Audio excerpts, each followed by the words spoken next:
kemuliaan-Mu.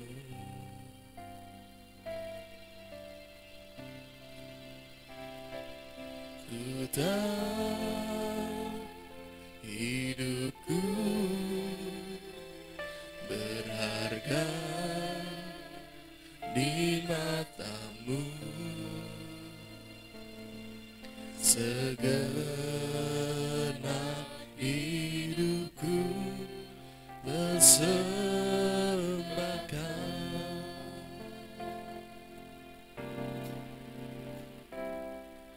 Ku tahu hidupku adalah penyembahan. Kau ciptakanku dalam kemuliaan-Mu.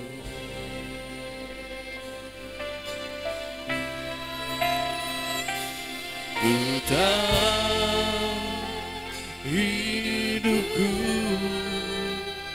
berharga di mata-Mu. Segenap hidupku persembahkan. Mari bersama-sama kita bangkit berdiri, Bang. Ku tahu hidupku adalah penyembahan. Kau ciptakanku dalam kemuliaan-Mu. Ku tahu hidupku, ku tahu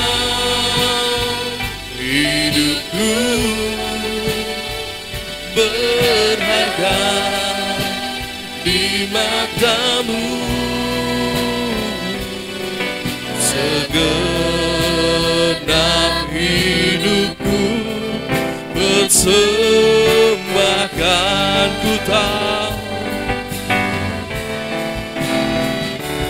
Ku tahu hidupku adalah penyembahan. Kau ciptakanku dalam kemuliaan-Mu.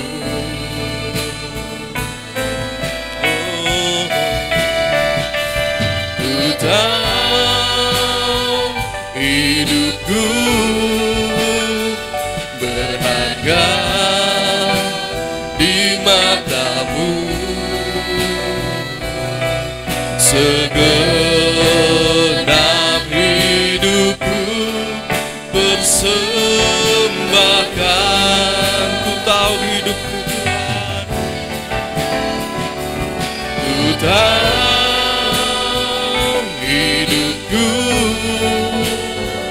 adalah penyembahan. Kau ciptakanku dalam kemuliaan-Mu.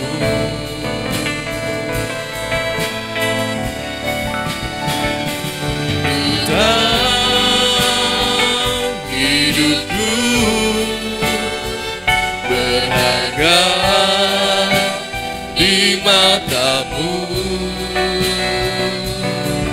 Segenap hidupku persembahkan. Segenap hidup kami, segenap hidupku persembahkan. Segenap hidup kami, segenap hidupku persembahkan. Mari sama-sama kita berdoa. Kami tahu Tuhan bahwa hidup kami ini adalah bukti kasih-Mu. kasih yang bernilai kekal, kasih yang tak dapat kami temukan di dunia ini Tuhan. Hanya kasih-Mu lah yang spesial buat kami Tuhan. Dan kami mengucapkan terima kasih, Engkau telah menciptakan kami dengan begitu spesialnya Tuhan. Oleh sebab itu kami persembahkan segenap hidup kami untuk menyenangkan hati-Mu Tuhan. Dan saat ini kami mau mulai ibadah kami. Kiranya Engkau menyertai, Engkau melindungi jalannya ibadah kami Tuhan. Dan kiranya juga Engkau menyertai kami para imam-imam yang melayani. Sehingga apa yang kami persembahkan semuanya untuk menyenangkan hati-Mu, seperti dupa yang berbau harum Tuhan. Terima kasih Tuhan buat segalanya. Kami serahkan semuanya dalam tangan-Mu. Hanya di dalam nama Tuhan Yesus kami berdoa. Amin. Silakan duduk kembali Bapak Ibu. Dan kami mengucapkan Shalom. Kami sangat senang kembali bisa berjumpa dengan Bapak Ibu di tempat ini. Mari kita pujikan pujian agak lama, tapi sangat memberkati, berharga di mata-Mu.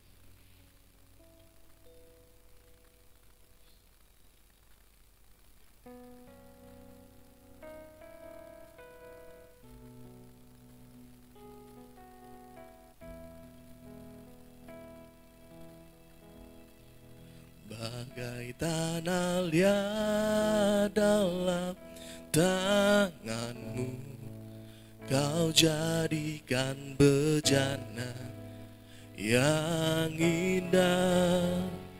Demikian aku dalam tangan-Mu, ku sungguh berharga di mata-Mu. Bagai tanah liat,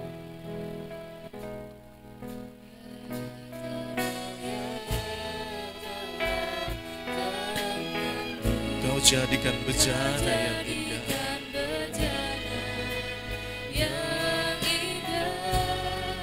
Demikian aku dalam tangan-Mu, ku sungguh berharga di mata-Mu.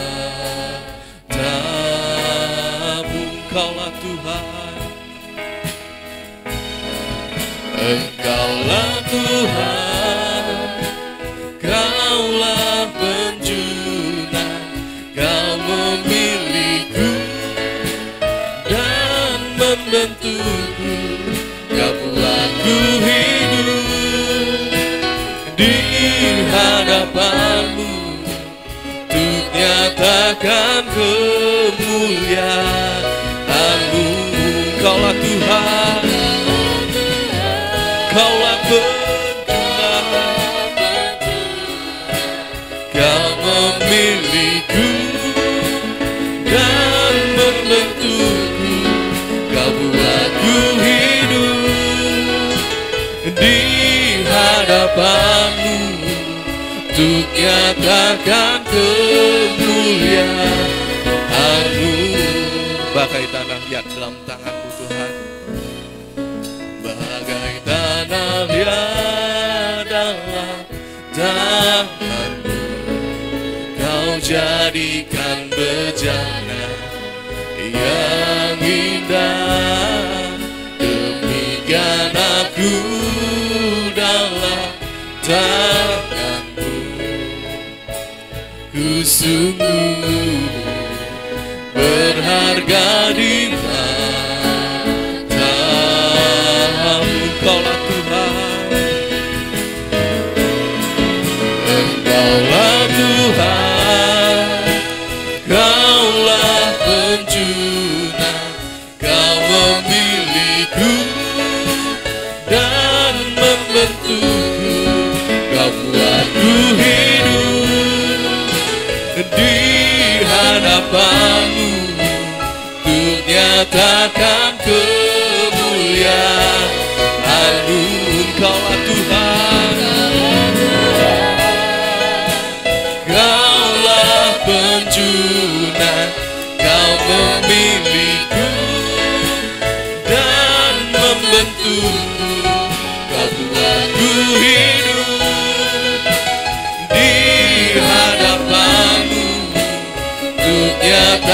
takkan kemuliaan. Engkaulah Tuhan.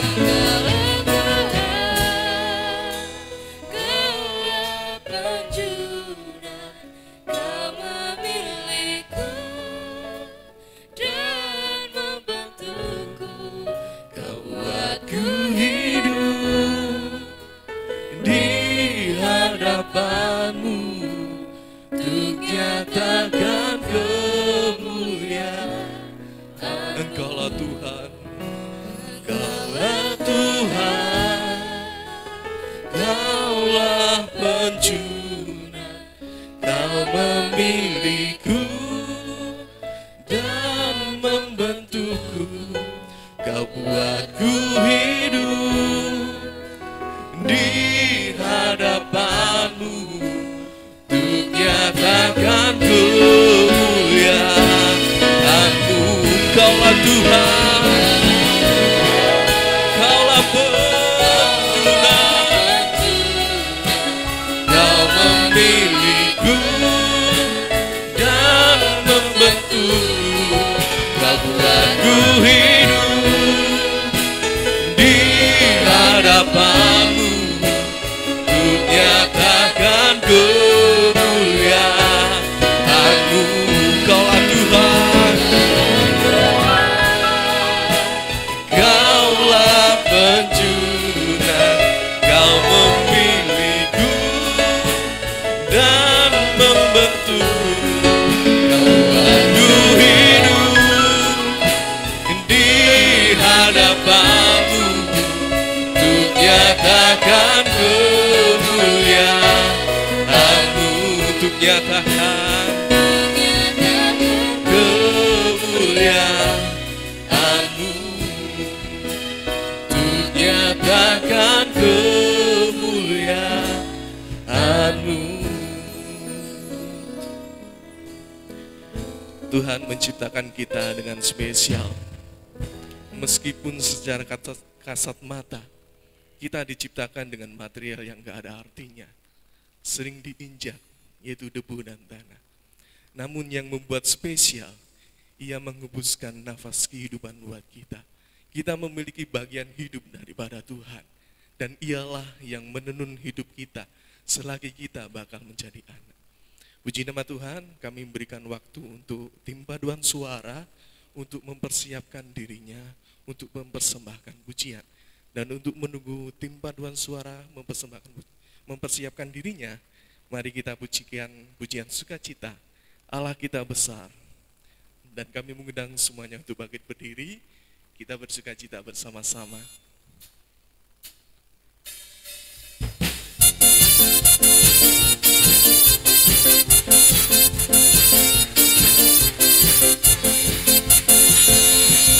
Allah kita besar, Dia sungguh amat besar.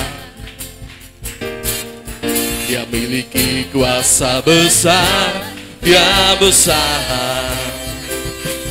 Segala sesuatu tercipta, tiada mustahil bagi Dia. Memiliki Allah yang besar, Dialah yang terbesar. Allah kita besar, Allah kita besar, Dia sungguh amat besar. Dia miliki kuasa besar, Dia besar.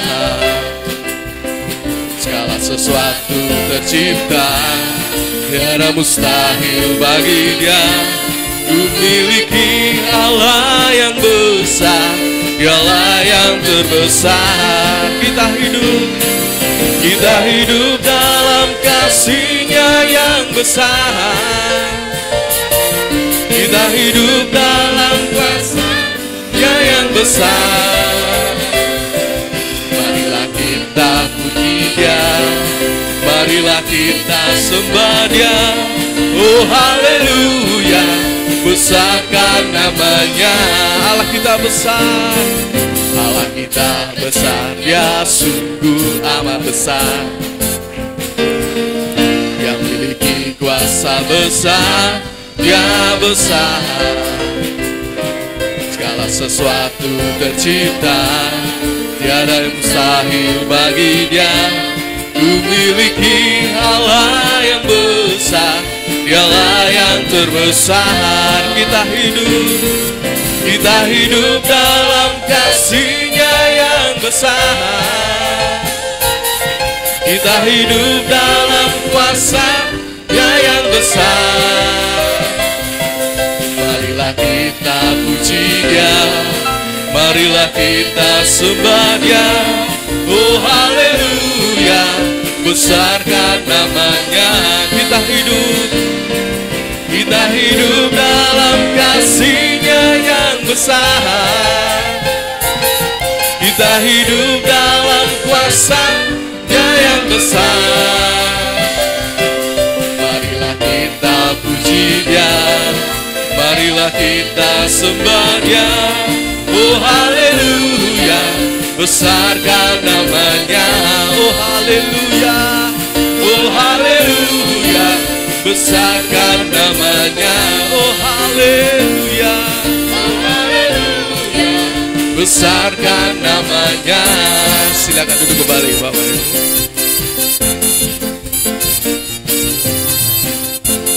Puji nama Tuhan, kami berikan waktu dan kesempatan untuk para tim paduan suara.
Ya, puji nama Tuhan. Terima kasih untuk sembahan pujiannya. Dan tiba waktunya bagi kita untuk mendengarkan firman Tuhan. Namun sebelum kita mendengarkan firman Tuhan, mari kita sambut dengan pujian. Dialah Yesus.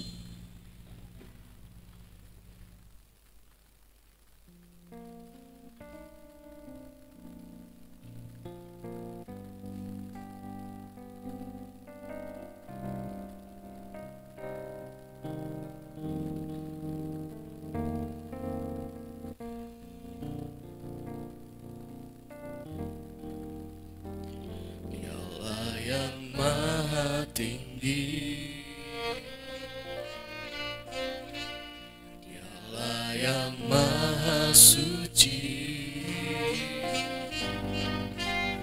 Dialah Yesus, Raja damai.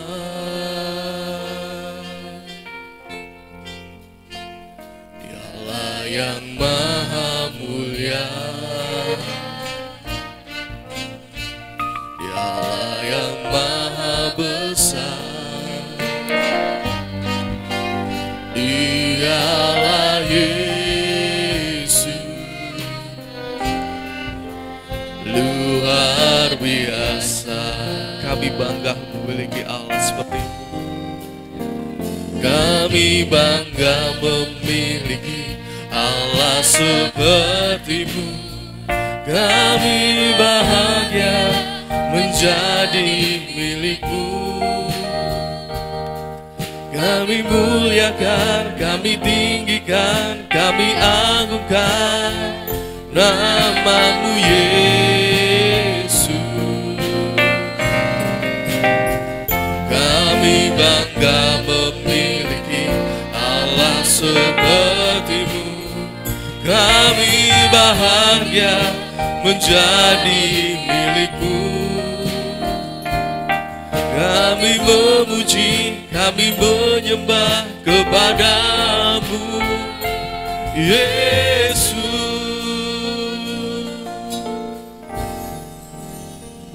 Dialah yang maha tinggi,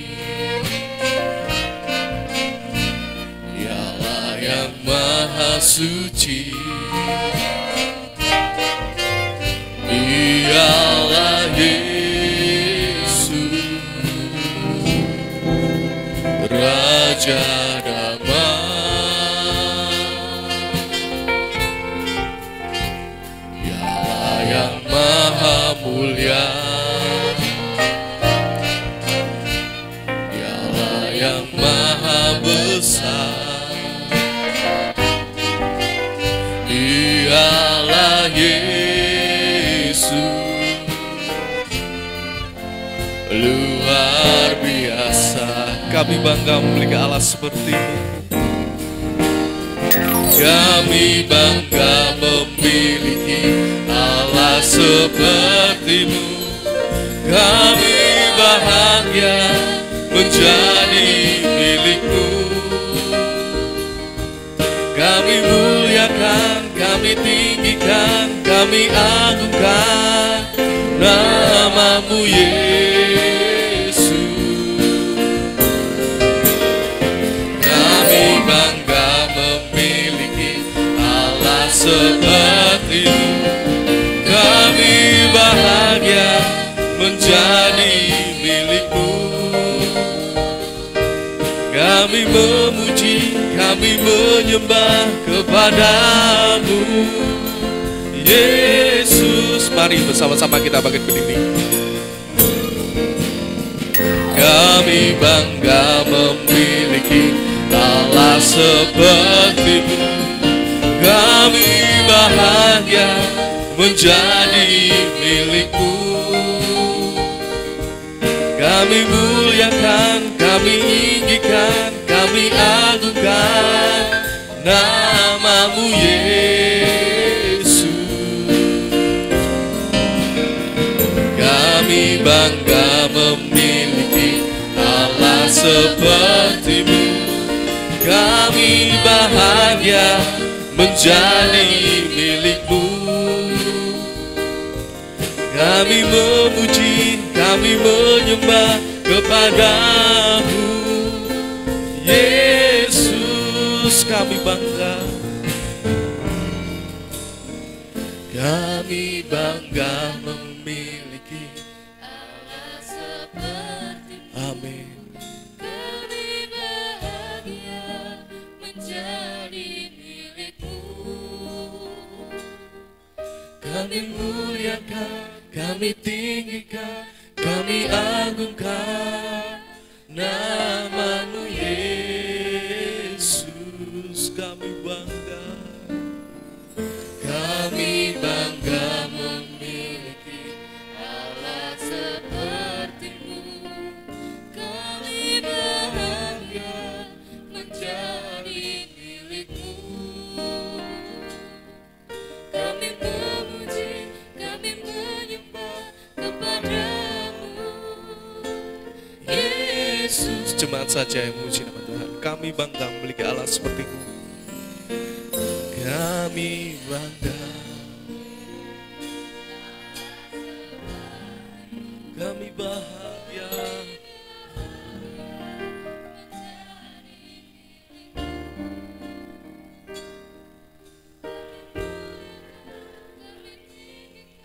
Kami agungkan nama-Mu, Yesus.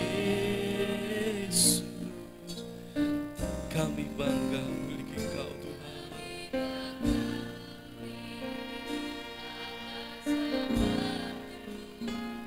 Kami bahagia menjadi milik-Mu. Kami memuji, kami menyembah kepadamu, Yesus. Kami bangga,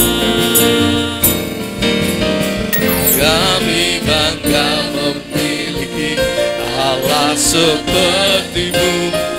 Kami bahagia menjadi milik-Mu.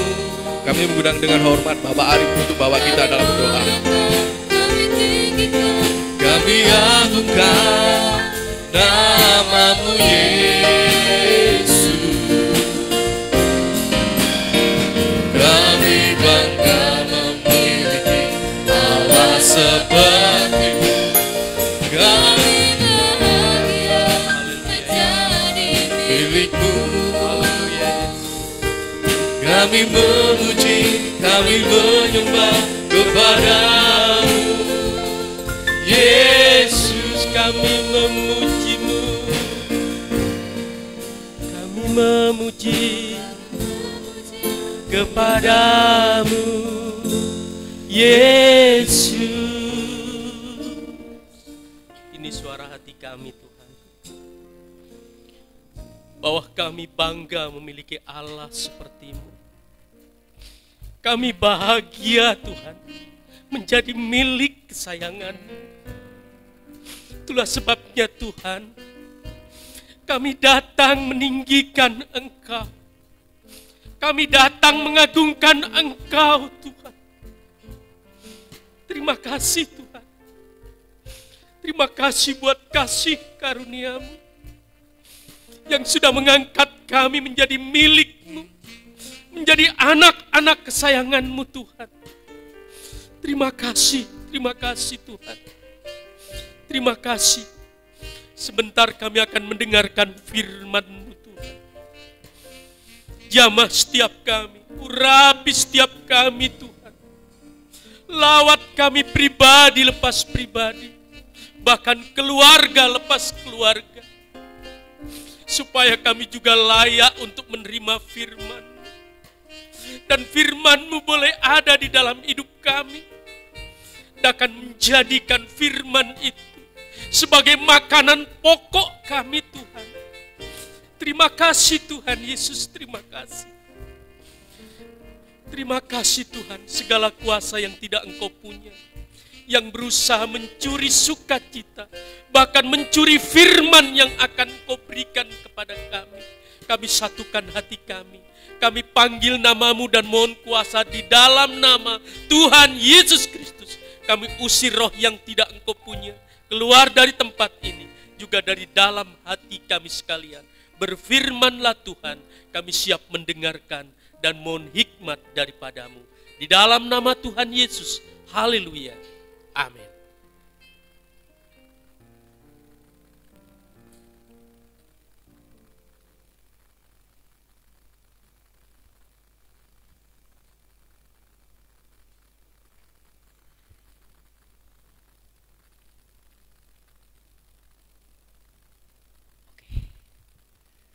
Selamat pagi Bapak Ibu Saudara sekalian. Selamat pagi Bapak Ibu. Shalom bagi kita semua, shalom. Salam damai sejahtera dari Tuhan Yesus Kristus. Kiranya segala rahmat, kasih karunia, damai sejahtera, anugerah Tuhan dan pertolongan Tuhan senantiasa melimpah bagi kehidupan kita. Hari ini kekal sampai selama-lamanya. Tuhan Yesus datang kembali. Selamat datang, selamat beribadah, selamat bertemu kembali. Mari Bapak Ibu Saudara sekalian, kita tiba saatnya untuk kita mendengarkan firman Tuhan. Namun kali ini kita mendengarkan firman Tuhan, ataupun seterusnya kita mendengarkan firman Tuhan dengan rileks, dengan santai saja sambil minum, tidak mengapa. Karena biasanya jikalau kita lebih rileks mendengarkan firman Tuhan, itu akan semakin kita dapat memahami lebih dalam atau dapat menangkap lebih cepat poin-poin firman Tuhan yang akan kita baca atau kita renungkan bersama-sama. Mari Bapak Ibu Saudara sekalian, kita akan langsung saja membuka Alkitab kita bersama-sama. Next Kak. Hari ini kita akan belajar tema dari firman Tuhan, yaitu tentang forgiveness atau mengampuni saudara-saudara sekalian. Nah Bapak Ibu Saudara, ketika berbicara tentang mengampuni, ada banyak mungkin langsung terbersit di kepala kita. Bagaimana dendam-dendam kita barangkali kepada orang-orang terdekat kita. Atau kita langsung teringat berbicara tentang forgiveness atau pengampunan ataupun mengampuni. Kita secara otomatis langsung teringat kesalahan-kesalahan teman kita atau kerabat kita atau ayah kita, ibu kita. Dan ternyata Alkitab memberikan solusi bagaimana kita bisa melupakan ataupun lebih tepatnya bagaimana kita bisa memaafkan secara kontinu kesalahan-kesalahan dari mereka. Namun ketika saya mendengarkan atau membaca kata forgiveness atau mengampuni, maka yang terbersit di dalam benak saya adalah cerita Nelson Mandela. Apakah Bapak Ibu tahu Nelson Mandela? Seorang presiden Afrika Selatan yang pada tahun 1962 sampai 1990 dia harus dipenjara karena dituduh melawan pemerintah. Saudara-saudara sekalian, Nelson Mandela ini saudara-saudara, dia adalah seorang aktivis, dia seorang pembela HAM untuk kalangan orang-orang yang kulit hitam pada saat hari itu. Karena pada saat hari itu saudara-saudara sekalian, ada gap yang terjadi itu. Bahwasanya dibuat satu peraturan, hanya orang kulit putih lah yang boleh duduk di pemerintahan, hanya orang kulit putih lah yang boleh dipercaya, hanya orang kulit putih lah yang boleh mendapatkan pekerjaan-pekerjaan yang baik. Sementara orang kulit hitam pada saat hari itu harus menerima diskriminasi, harus mereka dikucilkan, tempat mereka di pinggir-pinggir dan lain seterusnya. Jadi orang kulit hitam pada zaman itu selalu didiskriminasi dan selalu konotasinya jahat. Namun Nelson Mandela ini berusaha mengubah pemikiran-pemikiran yang sesat ini. Dia demo, walaupun dia demo, namun tidak ada satu orang pun yang dilukai dia. Dia demo dengan sangat-sangat sportif saudara-saudara sekalian. Namun ternyata pemerintah pada saat hari itu melihat bahwa Nelson Mandela ini adalah sebuah halangan. Akhirnya dia dijebloskan ke dalam penjara saudara-saudara. Selama 27 tahun dari rentang waktu 1962 sampai 1990 dia baru dibebaskan saudara-saudara. Apakah saudara-saudara tahu ketika dia ada di penjara, kepala-kepala penjara ini tanda petik saudara-saudara, dan ini kisah nyata, membuang kotoran pas di depan atau di penjara dari Nelson Mandela. Mereka buang air kecil di sana, bahkan Nelson Mandela dikencingi saudara-saudara, tanda petik. Begitu sangat penderitaan yang sangat luar biasa yang dialami oleh Nelson Mandela pada saat hari itu. Dan dia juga tidak diberikan makan yang baik, dia disiksa, dia ditelanjangi dan seterusnya. Namun saudara-saudara, ketika presidennya berganti, presiden Afrika Selatan, dan Nelson Mandela akhirnya dikeluarkan, dan akhirnya Nelson Mandela diangkat menjadi presiden. Apa yang dia lakukan ketika dia melangkah dari jeruji besinya saudara-saudara? Hal yang pertama ia lakukan adalah dia menjumpai kepala penjara itu dan dia memeluknya dan dia berkata, percuma saya keluar dari penjara jikalau saya tetap memendam kesalahan atau iri dengki atau kebencian kepadamu, aku akan tetap di penjara. Saya mengampunimu, saya memelukmu, saya memaafkanmu. Itulah kira-kira gambaran sederhana dari sebuah pengampunan, saudara-saudara. Kebencian merupakan teka-teki yang sulit untuk dipahami, saudara-saudara. Kebencian, tidak ada keuntungan yang didapatkan dari sebuah kebencian. Namun beberapa orang tetap mengambil jalan kebencian. Walaupun kebencian itu merusak hubungan kita dengan Tuhan, merusak hubungan kita dengan sesama, merusak hubungan kita dengan diri kita sendiri. Namun beberapa orang seolah-olah tidak dapat menghindar dengan yang namanya kebencian. Kebencian juga seolah-olah membuat kita peduli terhadap diri seseorang.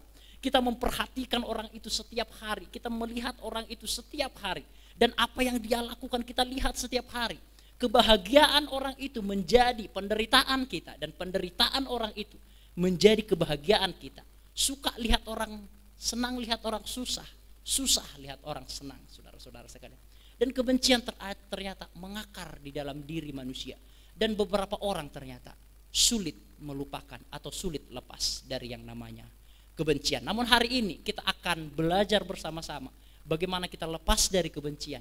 Dan hari ini juga kita akan belajar apa akibat-akibat jikalau kita tidak melepaskan pengampunan kepada orang-orang yang berbuat jahat kepada kita. Mari kita buka Alkitab kita bersama-sama di dalam Matius pasal yang ke-18 ayat yang ke-21 sampai ayat yang ke-35.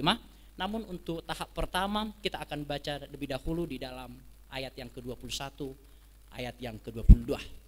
Perumpamaan tentang pengampunan. Kemudian datanglah Petrus dan berkata kepada Yesus, Tuhan, sampai berapa kali aku harus mengampuni saudaraku jika ia berbuat dosa terhadap aku? Sampai 7 kali? Yesus berkata kepadanya, bukan, aku berkata kepadamu, bukan sampai 7 kali, melainkan sampai 70 kali 7 kali. Terima kasih. Nah, saudara-saudara sekalian, ini merupakan perkataan Petrus atau pertanyaan Petrus kepada Yesus yang sedang mengajar pada saat hari itu, saudara-saudara. Jikalau kita lihat pertanyaan ini merupakan respon dari ajaran Yesus yang ada sebelumnya di ayat yang ke-15, di ayat yang ke-16, 17, 18. Itu merupakan ajaran Yesus. Ajaran Yesus di ayat yang ke-15, 16, 17 nanti Bapak Ibu bisa baca bersama-sama. Ajaran Yesus tentang mendisiplinkan orang-orang yang berdosa. Coba kita akan lihat coba latar belakangnya ya. Next Kak. Alangkah baiknya kita mau melihat latar belakang dari sebuah teks itu lebih dahulu supaya kita paham. Oh ternyata kenapa sih Petrus itu menyungkapkan atau kenapa sih Petrus itu bertanya kepada Yesus apa sih latar belakangnya. Kan itu kan yang menolong kita untuk memahami teks itu. Menurut apa maksud penulis pada masa itu. Bukan menurut apa maksud kita pada hari ini. Yuk kita lihat latar belakangnya. Di dalam ayat yang ke-15 pasal yang ke-18. Ayat 15 sampai 20 ada pengajaran Yesus di sana. Pengajaran itu berbicara tentang disiplin tuh. Maksudnya begini saudara-saudara, singkat saja. Jikalau ada saudaramu yang berbuat dosa, kamu harus menegurnya secara 4 mata dulu. Kamu ketemui saudaramu berbuat dosa, kamu tegur 4 mata dulu. Jangan langsung kamu tegur di depan khalayak ramai, enggak bisa. Kamu tegur 4 mata dulu. Namun jikalau ia mendengarkan, maka kamu telah menyelamatkan nyawanya. Namun jikalau tidak didengarkan, bawa 2-3 orang saksi. Untuk apa? Untuk meneguhkan bahwa orang itu salah. Jadi saksi yang dibawa pun bukan saksi yang tidak mengetahui permasalahannya. Namun saksi yang mengetahui duduk masalahnya juga. Supaya masalah atau kesalahan orang itu tidak diragukan saudara-saudara. Nah ternyata kesalahan atau dosa itu tidak bisa dibenarkan hanya dengan menggunakan 1 saksi. Jadi harus ada 2 atau 3 saksi. Saya pikir juga hukum yang berkembang hari ini tetap seperti itu. Harus ada beberapa saksi untuk melegalkan atau supaya kesalahan itu tidak diragukan. Nah jikalau ada satu temanmu, saudaramu berbuat dosa, maka engkau harus tegur 4 mata. Namun jikalau dia tidak mendengar, bawa 2 orang saksi. Namun jikalau dia tidak mendengarkan kembali, maka bawalah masalahnya itu ke depan jemaat itu. Nah ini berbicara tentang etika dan etilek saudara-saudara. Etika itu berbicara tentang asas atau hukum. Etilek itu berbicara tentang metodologi atau cara di dalam menjalankan hukum itu. Artinya Yesus sedang berkata, jikalau kamu ketemukan orang yang bersalah, berdosa, jangan apatis loh ya. Jangan cuek kamu. Kamu harus tegur tuh secara 4 mata lebih dahulu. Namun secara etika, secara etilek itu kan berbicara tentang metode itu dalam menjalankan asas atau hukum itu. Nah, ketika engkau sudah menegurnya, tapi ada cara-caranya juga tuh. Itu namanya etilek. maka 4 mata, setelah itu bawa saksi, setelah itu baru dibawa masalahnya kepada jemaat. Dan jikalau dia tidak mendengarkan, maka anggaplah dia orang yang tidak percaya Tuhan. Nah, ini kan ajaran Yesus di ayat yang ke-15 sampai yang ke-20. Nah, sekarang Petrus mulai mikir tuh. Terus jikalau orang itu yang saya temukan itu berbuat dosa, itu kan kepada orang lain. Terus jikalau dia berbuat dosa kepadaku, apa yang harus saya lakukan? Ini percayaan Petrus tuh, saudara-saudara sekalian. Ya, oke, ini easy, gampang, tinggal menegur orang, oke, membawa 2 orang saksi, oke, setelah itu membawa masalahnya ke jemaat. Tapi jikalau itu diterapkan atau dia melakukan dosa terhadapku, apa yang harus saya lakukan?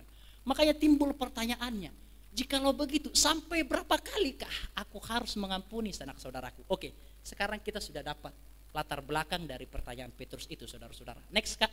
Sehingga kita bisa rumuskan satu hal tuh di dalam pemikiran Petrus. Bahwa yang pertama, Petrus melihat bahwa pengampunan itu melampaui pemberian hukuman atau disiplin. Jadi bagi Petrus begini, saudara-saudara. Bagi Petrus, mendisiplinkan orang-orang yang berbuat dosa itu adalah satu hal, namun pengampunan ada satu hal. Kita bisa melihat jikalau ada orang di sana yang tidak mengakui kesalahannya, walaupun masalahnya sudah dibawa kepada jemaat, bagaimana dengan orang yang diperbuati kesalahan? Dia akan mungkin dendam tuh, karena dia tidak mengakui kesalahannya kan. Dia mungkin dendam tuh. Oleh sebab itu Petrus berpikir, enggak, pendisiplinan ini bukan jalan keluar. Walaupun orang ini salah didisiplinkan, namun Petrus melihat bahwa pendisiplinan ini bukanlah jalan keluar dari sebuah kesalahan. Makanya Petrus bertanya tentang pengampunan yang tadi. Yang kedua, kita bisa melihat presaposisi atau asumsi dari Petrus bahwasanya pengampunan mengatasi kebencian. Petrus melihat bahwa ternyata pendisiplinan ini bukan jalan keluar, namun pengampunan menjadi jalan keluar, saudara-saudara. Hari ini kita akan belajar 3 poin saja untuk kita dengarkan. Yang pertama, kita akan melihat bahwa mengampuni itu dilakukan dengan tidak terbatas. Yang kedua, kita akan melihat bahwa mengampuni karena Tuhan terlebih dahulu sudah mengampuni kita. Yang ketiga, kita akan membahas bahwa mengampuni demi kebaikan kita sendiri dan demi kita tidak merusak diri kita sendiri. Mari kita masuk dalam poin yang pertama. Nah, saudara-saudara sekalian, jikalau kita melihat kembali, tolong dibacakan ke ayat yang ke-21 kembali. Kemudian datanglah Petrus dan berkata kepada Yesus, Tuhan, sampai berapa kali aku harus mengampuni saudaraku jika ia berbuat dosa terhadap aku? Sampai 7 kali. Nah, sekarang kita sudah melihat presaposisi dari Petrus tuh. Dia mau melihat tuh, oh, ini disiplin bukan jalan keluar. Sehingga dia bertanya tuh, terus sampai berapa kali aku harus mengampuni sanak saudaraku jika ia berdosa terhadap aku? Sampai 7 kali kah? Ini sesuatu yang menarik, saudara. Karena pada zaman itu ada 2 rabi besar, yaitu Rabi Hillel dan Rabi Shammai. Rabi Hillel lebih kepada liberal tuh dianya, lebih kepada fleksibel dianya, seorang guru yang sangat besar. Namun Rabi Shammai dia lebih ortodoks tuh, lebih ketat tuh, saudara-saudara sekalian. Namun baik Rabi Hillel, Rabi Shammai yang berpengaruh pada saat hari itu di dalam setiap pemikiran-pemikiran para murid, ternyata baik Rabi Hillel maupun Rabi Shammai itu sepakat batas pengampunan itu hanya 3, saudara-saudara. Batas pengampunan itu hanya 3 kali. Kesalahan yang keempat tidak bisa diampuni, dan kesalahan yang keempat engkau berhak tidak mengampuni kesalahan yang keempat, dan engkau bahkan berhak untuk membalas kesalahan. Itulah doktrin yang berkembang pada saat hari itu. Sehingga ketika Petrus berkata, sampai 7 kali kah? Ini sudah sepertinya 2 kali lipat dari pemahaman-pemahaman yang berkembang pada saat hari ini. Kita melihat Petrus dapat melakukan sesuatu yang sangat baik. Petrus menilai begini, saudara. Mengapa dia menggunakan angka 7, saudara-saudara sekalian? Karena pada saat hari itu Tuhan menciptakan dunia dengan hari yang ke-7. Hari yang ke-7 itu adalah angka yang genap, saudara. Angka yang paling baik. Jadi Petrus sedang berkata, sampai 7 kali kah? Maka jikalau kita merujuk sampai 7 kali, bahkan berarti dia mengampuni sekali di dalam satu harinya. Itu setidaknya presaposisi atau pemahaman dari Petrus, saudara-saudara. Namun apa jawaban Tuhan?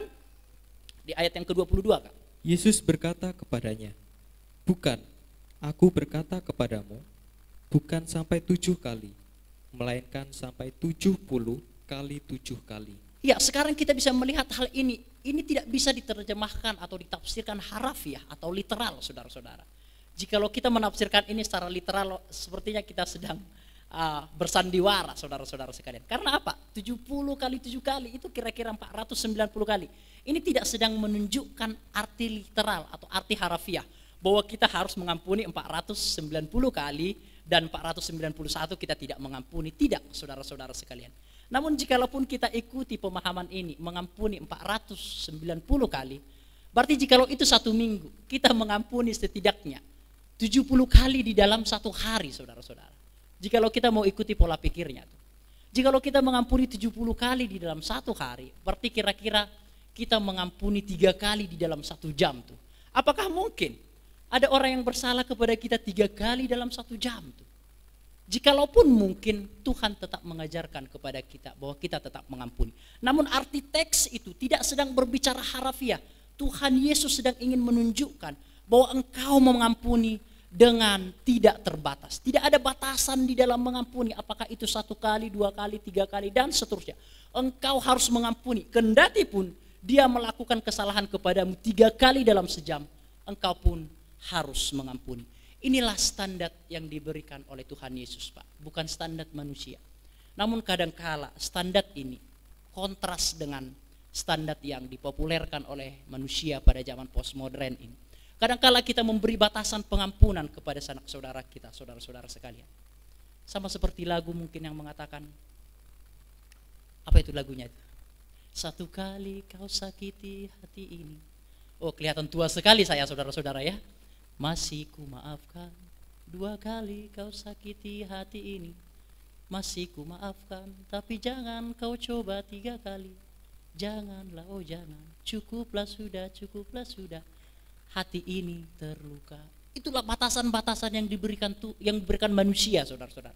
Manusia kerap kali memberi batasan pengampunan, ada hitungan-hitungannya. Sama seperti Petrus mungkin yang sudah terdistrek. Dia mencoba menghitung kesalahan-kesalahan orang lain, dan sampai batas kesalahan, jikalau sudah mencapai 7 maka tidak diampuni. Kadang-kala kita juga demikian, saudara, memberi batasan pengampunan, padahal Tuhan pun tidak memberi batas pengampunan kepada manusia, saudara-saudara sekalian. Next, Kak. Nah, saudara-saudara sekalian, next. Kata yang dipakai di situ, saudara, di ayat yang ke-21, sampai berapa kalikah aku harus mengampuni saudaraku? Di dalam bahasa Yunani atau terjemahan aslinya menggunakan kata adelpos atau adelpei. Nah, saudara-saudara, adelpos ini bisa digunakan dalam 2 hal tuh. Bisa bermaksud adalah saudara secara biologis, saudara kandung tuh, atau bisa juga saudara seiman tuh. Namun lebih tepatnya atau lebih sering kata adelpos ini dipakai untuk saudara kandung tuh, saudara. Walaupun kadangkala tetap menggunakan saudara seiman. Namun sepertinya ini lebih kepada saudara kandung, saudara-saudara sekalian. Mengapa Petrus berkata demikian? Sampai berapa kalikah aku harus mengampuni saudara kandungku ataupun saudara seimanku? Ternyata saudara-saudara, kita dapat satu kesimpulan tuh. Orang-orang terdekat kita lah yang paling berpotensi untuk mencabik-cabik kita punya hati. Ya, itu yang ada dalam presupposisi dari Petrus. Kita bisa tahu psikologinya tuh sekarang. Jadi Petrus sedang berkata, Petrus mengakui bahwa orang-orang terdekatlah yang paling berpotensi untuk mencelakai kita. Kita gampang melupakan kesalahan yang orang tidak sekandung dengan kita, Bapak Ibu. Gampang sekali. Namun berbeda jikalau itu adalah suami kita, anak kita, mertua kita, menantu kita, ataupun istri kita, ataupun kakak adik kita. Kita tidak bisa melupakan itu. Saudara kandung itu memiliki ikatan emosional yang membuat kita kerap kali sulit untuk melupakan kesalahan orang-orang terdekat kita. Namun kesalahan orang yang tidak sekandung dengan kita, barangkali itu sulit, barangkali itu gampang untuk kita lupakan. Inilah yang dilihat oleh Petrus, saudara-saudara sekalian. Nah, Bapak Ibu Saudara, jikalau kita melihat di dalam Alkitab, bukankah Kain dan Habel itu adalah saudara kandung? Tapi bukankah Kain yang akhirnya membunuh Habel karena iri hatinya? Kita bisa lihat itu juga di dalam kisah Esau dan Yakub. Bukankah Esau dan Yakub adalah kakak beradik tuh? Namun bukankah Esau itu mendengki, membenci sampai puluhan tahun tuh baru bisa memaafkan adiknya Yakub. Dari sini kita bisa melihat, saudara-saudara sekalian, bahwa keluarga itu, bahwa orang terdekat itu paling berpotensial untuk melukai ataupun membuat kita sakit hati, saudara-saudara. sekalian. Namun dari teks ini kita belajar bersama-sama bahwa pengampunan itu tidak terbatas. Next, saudara-saudara. Suatu ketika, saudara-saudara sekalian, ada seorang ibu yang memiliki satu orang anak di Timur Tengah, di Arab, saudara-saudara. Dia memiliki satu orang anak yang sangat dia cintai. Dia juga memiliki teman, anak ini memiliki teman. Dan ternyata suatu ketika mereka ini ada dalam sebuah konflik, saudara-saudara sekalian, antara sesama teman ini. Sehingga anak yang paling dikasihi oleh seorang ibu ini akhirnya dibunuh oleh teman dekatnya sendiri, saudara-saudara. Dibunuh dianya. Dan akhirnya seorang ibu ini yang sangat mencintai anaknya, dia akhirnya membawa ke pengadilan. Dan akhirnya dijatuhi hukuman gantung pada saat hari itu, saudara-saudara sekalian. Pada saat hari itu hukuman gantung harus dilakukan oleh keluarga dari yang dibunuh itu, saudara-saudara. Dengan cara dia digantung kepalanya dan pijakan dari kaki dari tersangka itu harus dilepaskan oleh keluarga yang dibunuh, saudara-saudara sekalian. Ketika sudah divonis yang membunuh ini harus dijatuhi hukuman mati, ketika pada detik-detik terakhir kepalanya itu ditutup dan tali sudah mulai terikat di lehernya, saudara-saudara. Pada detik itu juga, saudara-saudara, seorang ibu ini memeluk langsung seorang pembunuh dari anaknya itu sendiri, saudara-saudara sekalian. Itulah saya pikir pengampunan yang paling luar biasa, saudara-saudara sekalian. Bagaimana dengan kita Bapak Ibu terhadap sanak keluarga kita atau saudara-saudara kita tentang pengampunan ini, saudara-saudara? Kita juga itu bisa melihat di dalam diri Stefanus, saudara-saudara. Stefanus itu seorang diaken yang paling terkemuka dalam perjanjian baru, saudara. Dia mungkin juga adalah martir pertama yang mati karena imannya, saudara-saudara. Kita bisa melihat jika Bapak Ibu baca dalam Kisah Para Rasul pasal yang ke-8, pasal yang ke-7, di situ jelas pengorbanan atau mati martir dari Stefanus. Dia mempertanggungjawabkan imannya. Orang-orang menuduh dia, saudara-saudara, menuduh dia melangkahi, menuduh dia tidak sepakat dengan pemahaman ahli-ahli Taurat dan orang-orang Farisi pada saat hari itu. Dia dituduh menghujat Allah, saudara, padahal dia sedang bersaksi atas imannya. Ketika dia dilemparkan ke tengah-tengah sidang jemaat pada saat hari itu, batu sudah semua di tangan dari orang Israel pada saat hari itu. Dan ketika dilempar batu ke kepala dari Stefanus, maka Stefanus berkata, janganlah tanggungkan dosa mereka kepada mereka ini, sembari batu itu jatuh atau mengenai kepala Stefanus. Dan akhirnya Stefanus meninggal secara martir. Itulah adalah pengorbanan. Itu adalah pengampunan yang begitu sangat dalam, saudara-saudara. Jikalau kita juga melihat Raja Daud, kita mungkin akan teringat juga kisah Raja Daud. Bagaimana Saul itu membunuh Daud selama sebanyak 2 kali berusaha untuk membunuh Raja Daud. Apakah Daud melakukan kesalahan kepada Saul, saudara-saudara? Sepanjang saudara membaca Alkitab, pernahkah Daud melakukan kesalahan kepada Saul? Tidak pernah. Atau pernahkah Daud mengecewakan Saul? Tidak pernah. Di dalam segala tugas-tugas yang diberikan, tugas-tugas militer yang diberikan oleh Saul, Daud selalu melakukannya dengan segala yang terbaik di dalam hidupnya. Namun ternyata ketika elektabilitas Daud lebih naik dan elektabilitas dari Saul lebih turun dan bangsa Israel lebih percaya kepada Daud, dan akhirnya Saul itu menombak Daud sebanyak 2 kali, saudara-saudara sekalian. Dan ketika Daud itu mempunyai kesempatan untuk membunuh Saul, saudara-saudara, dia punya kesempatan tuh one by one pada saat hari itu. Namun Daud bahkan tidak mencelakai, bahkan tidak menyentuh Saul, saudara-saudara sekalian. Itulah pengampunan yang dalam. Orang yang bisa mengampuni saudara adalah orang yang level imannya sudah meningkat kepada level iman yang dewasa, saudara-saudara sekalian. Ada juga mungkin contoh yang terakhir bagi kita hari ini. Ada seorang anak yang diperkosa oleh ayahnya, saudara-saudara. Ini kisah nyata. Ada seorang anak yang diperkosa oleh ayah kandungnya sendiri. Ketika diperkosa, dia mulai mengadukan hal ini kepada orang banyak. Dan orang banyak tidak percaya dengan aduan ini. Sehingga anak ini, saudara-saudara, dia harus dipacung oleh ayahnya. Di Indonesia ini, saudara-saudara, dipacung oleh ayahnya. Dia akhirnya stres, dia akhirnya depresi, dia akhirnya frustasi, saudara-saudara. Selama bertahun-tahun dia dipasung. Dan dia depresi. Suatu ketika setelah bertahun-tahun dia dipasung, akhirnya secara luar biasa rantai di kakinya itu copot. Dan pasungannya itu mulai lepas. Dan ketika pasungan dan rantai itu mulai lepas, saudara-saudara, Maka yang pertama dilakukan anak ini adalah mengambil pisau.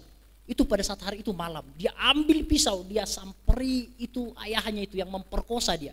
Dan ketika dia berusaha untuk menusuk ayahnya ini, tiba-tiba cahaya yang besar keluar menampakkan diri kepada dia. Dan cahaya yang besar ini langsung memeluk dia dengan berkata, ampunilah ayahmu, sebab aku pun telah mengampuni engkau. Bapak Ibu tahu siapa ini Bapak Ibu Saudara sekalian? Dia adalah pencipta. Bapa sentuh hatiku, ubah hidupku menjadi yang baru.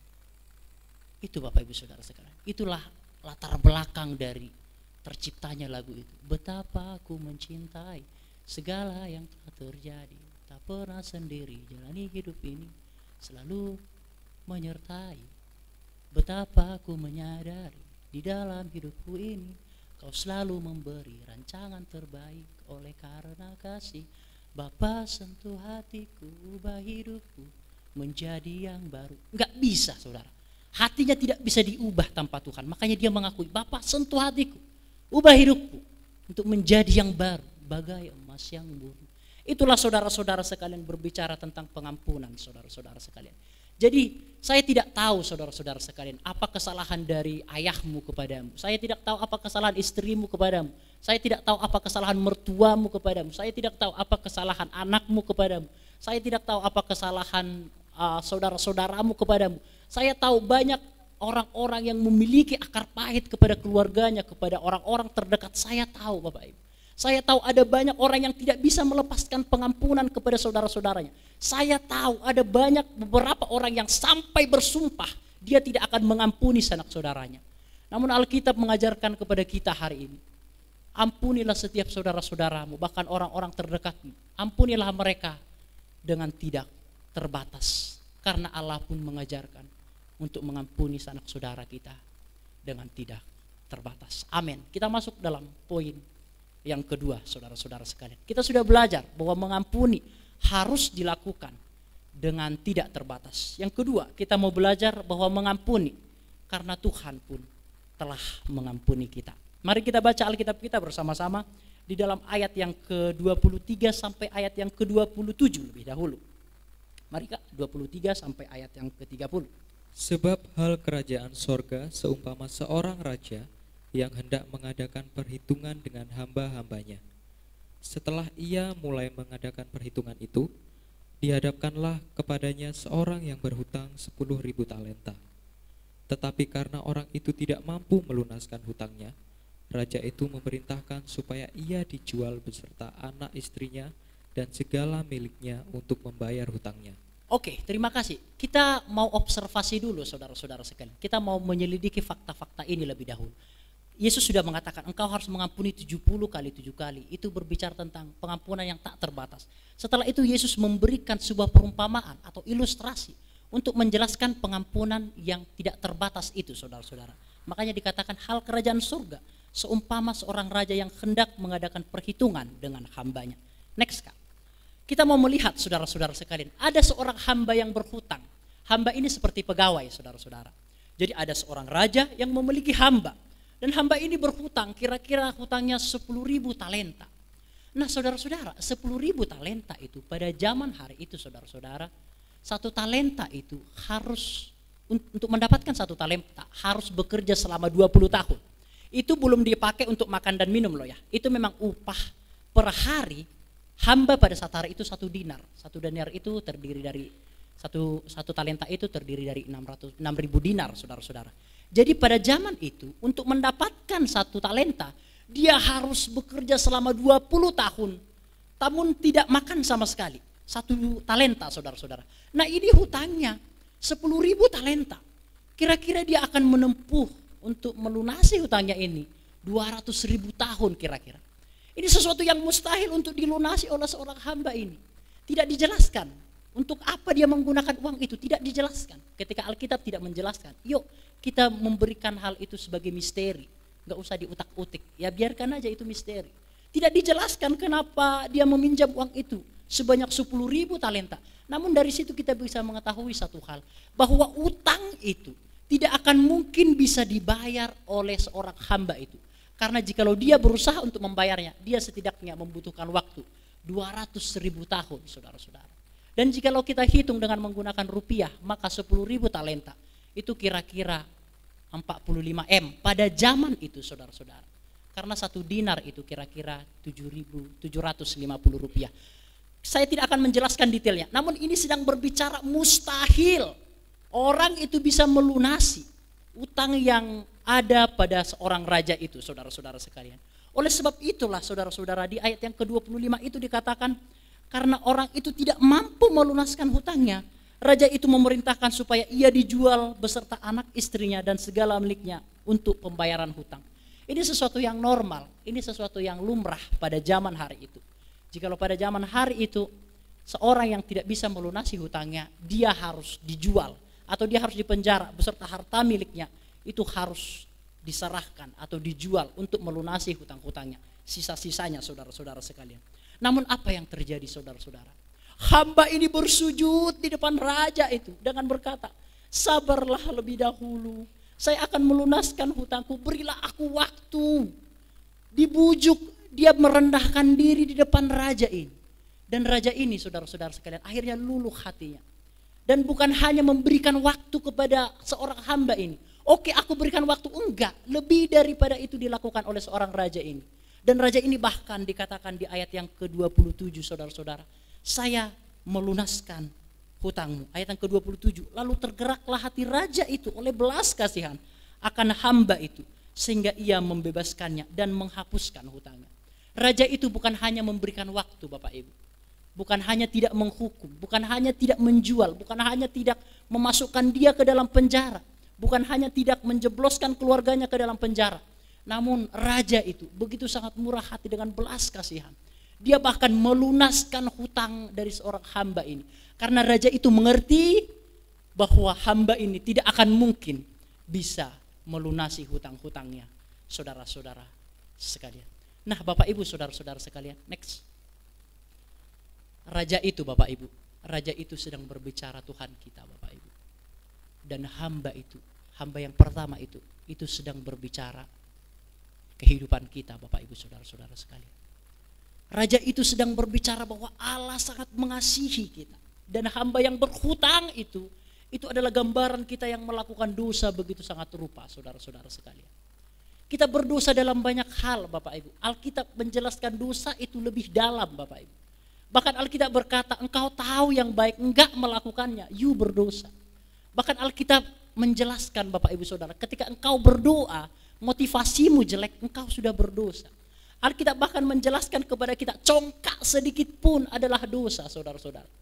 Kita bisa melihat itu, di luar sana banyak orang yang gelandangan, banyak orang yang tidak baik hidupnya. Bagaimana kita ketika melewati itu, Bapak Ibu?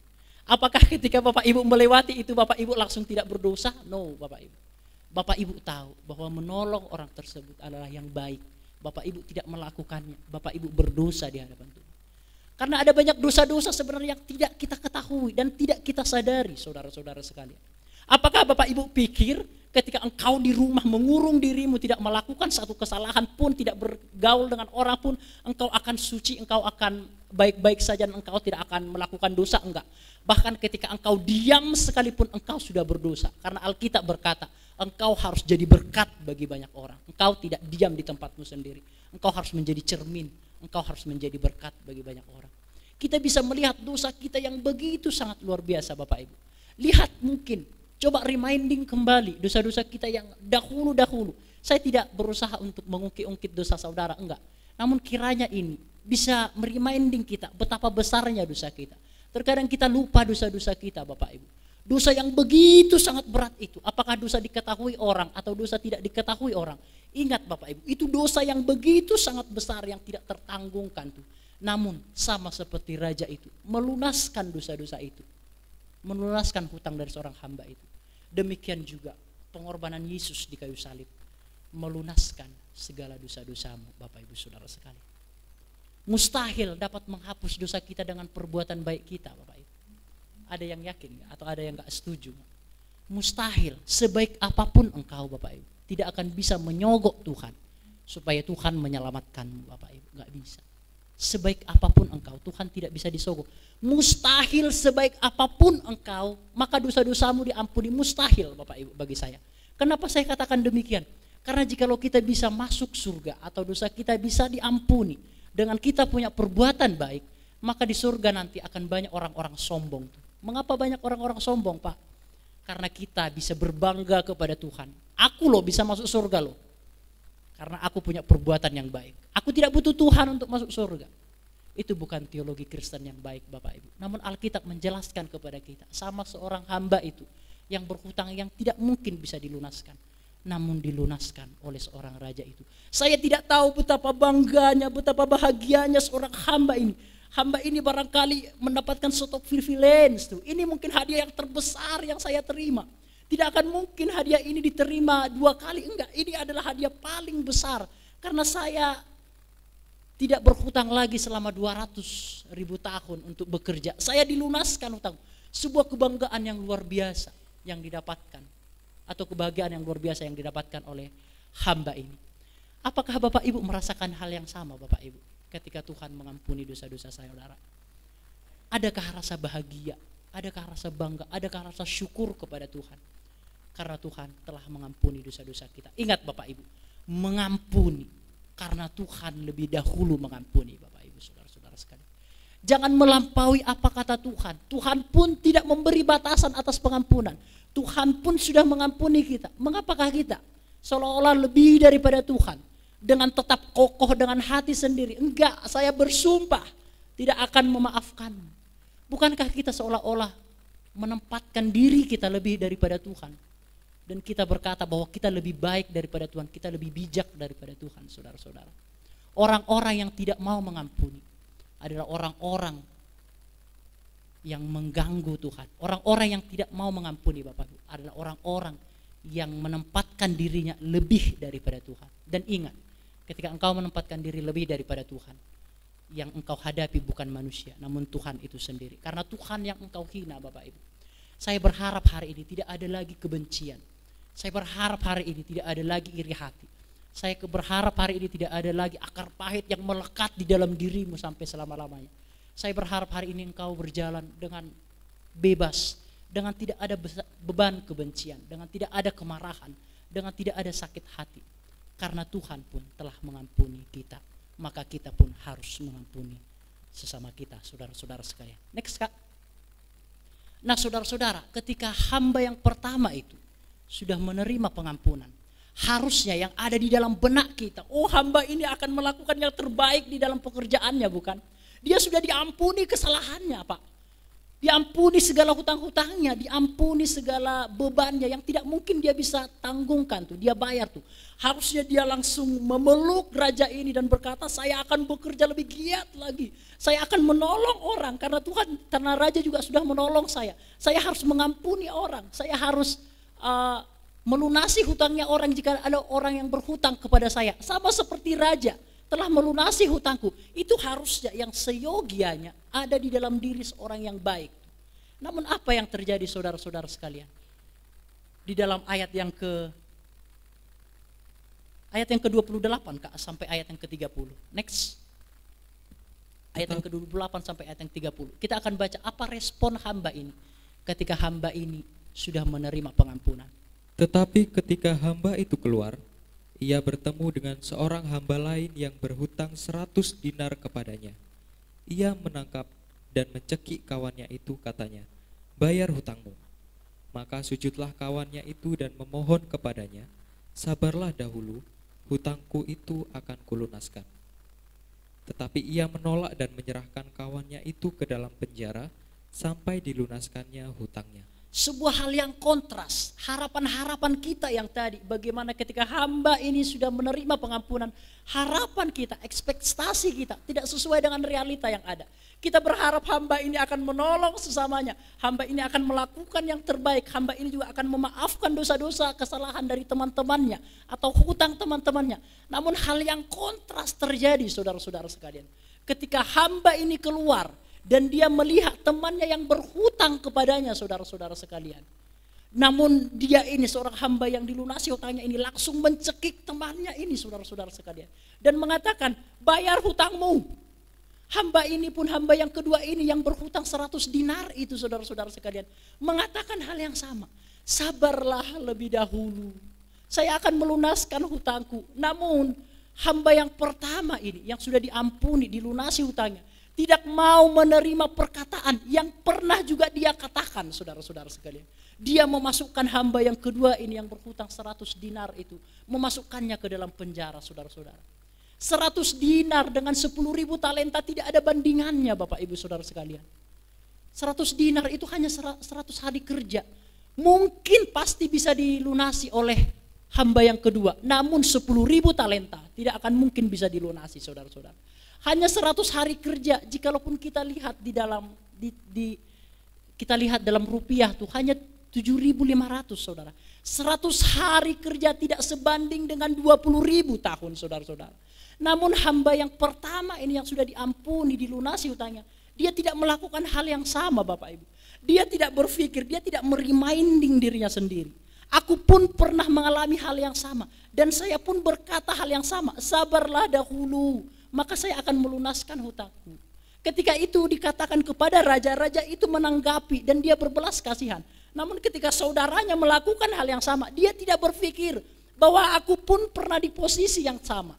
Dia melupakan semua hal itu. Dan dia bahkan mencekik, sementara raja itu tidak mencekik hamba yang pertama. Namun hamba yang pertama itu malah mencekik hamba yang kedua, Bapak Ibu. Kita bisa melihat karakter yang tidak baik terhadap orang-orang yang diampuni, Bapak Ibu. Apakah kita sependapat yang ada di dalam kepala saya? Engkau diampuni, Bapak Ibu. Kadangkala kita tidak menghargai pengampunan yang Tuhan berikan, Bapak Ibu. Ya, bukankah hamba yang pertama itu betul-betul menginjak-injak pengampunan yang diberikan oleh raja yang pertama itu, Bapak Ibu. Terkadang kita juga yang sudah diampuni hari ini, terkadang sangat rentan atau sangat sering menginjak-injak pengampunan yang Tuhan berikan kepada kita, saudara-saudara sekalian. Hamba yang pertama mencekik dan memasukkan kawannya itu dalam penjara. Next, Kak. Apa pelajaran yang bisa kita ambil dari hal ini, Bapak Ibu? Pelajaran pertama yang bisa kita ambil, ini penting, bahwa kejahatan kita kepada Tuhan atau dosa kita kepada Tuhan jauh lebih besar daripada dosa sesama kita kepada kita. Saya ulangi, Bapak Ibu. Dosa kita kepada Tuhan jauh lebih besar dibandingkan dosa kita, dosa sesama kita kepada kita, Bapak Ibu. Bukankah 10.000 talenta itu jauh lebih besar dibandingkan 100 dinar tuh, Bapak Ibu Saudara sekalian. Namun terkadang demikian kesalahan kita yang begitu besar kepada Tuhan itu sudah diampuni. Namun kesalahan teman kita yang begitu sangat kecil itu bahkan kita enggan untuk mengampuninya, Bapak Ibu Saudara sekalian. Ingat, Bapak Ibu, kesalahanmu kepada Tuhan jauh lebih besar dibandingkan kesalahan saudaramu itu, teman-temanmu itu, keluarga terdekatmu kepadamu, Bapak Ibu Saudara sekalian. Suatu ketika, Bapak Ibu, ada seorang menantu yang berkonflik dengan mertuanya tuh, saudara-saudara sekalian. Konflik mereka di sebuah jemaat pada saat hari itu. Dan ketika itu, saudara-saudara sekalian, seorang pendeta datang kepadanya. Mengapa engkau tidak mau mengampuni mertuamu itu?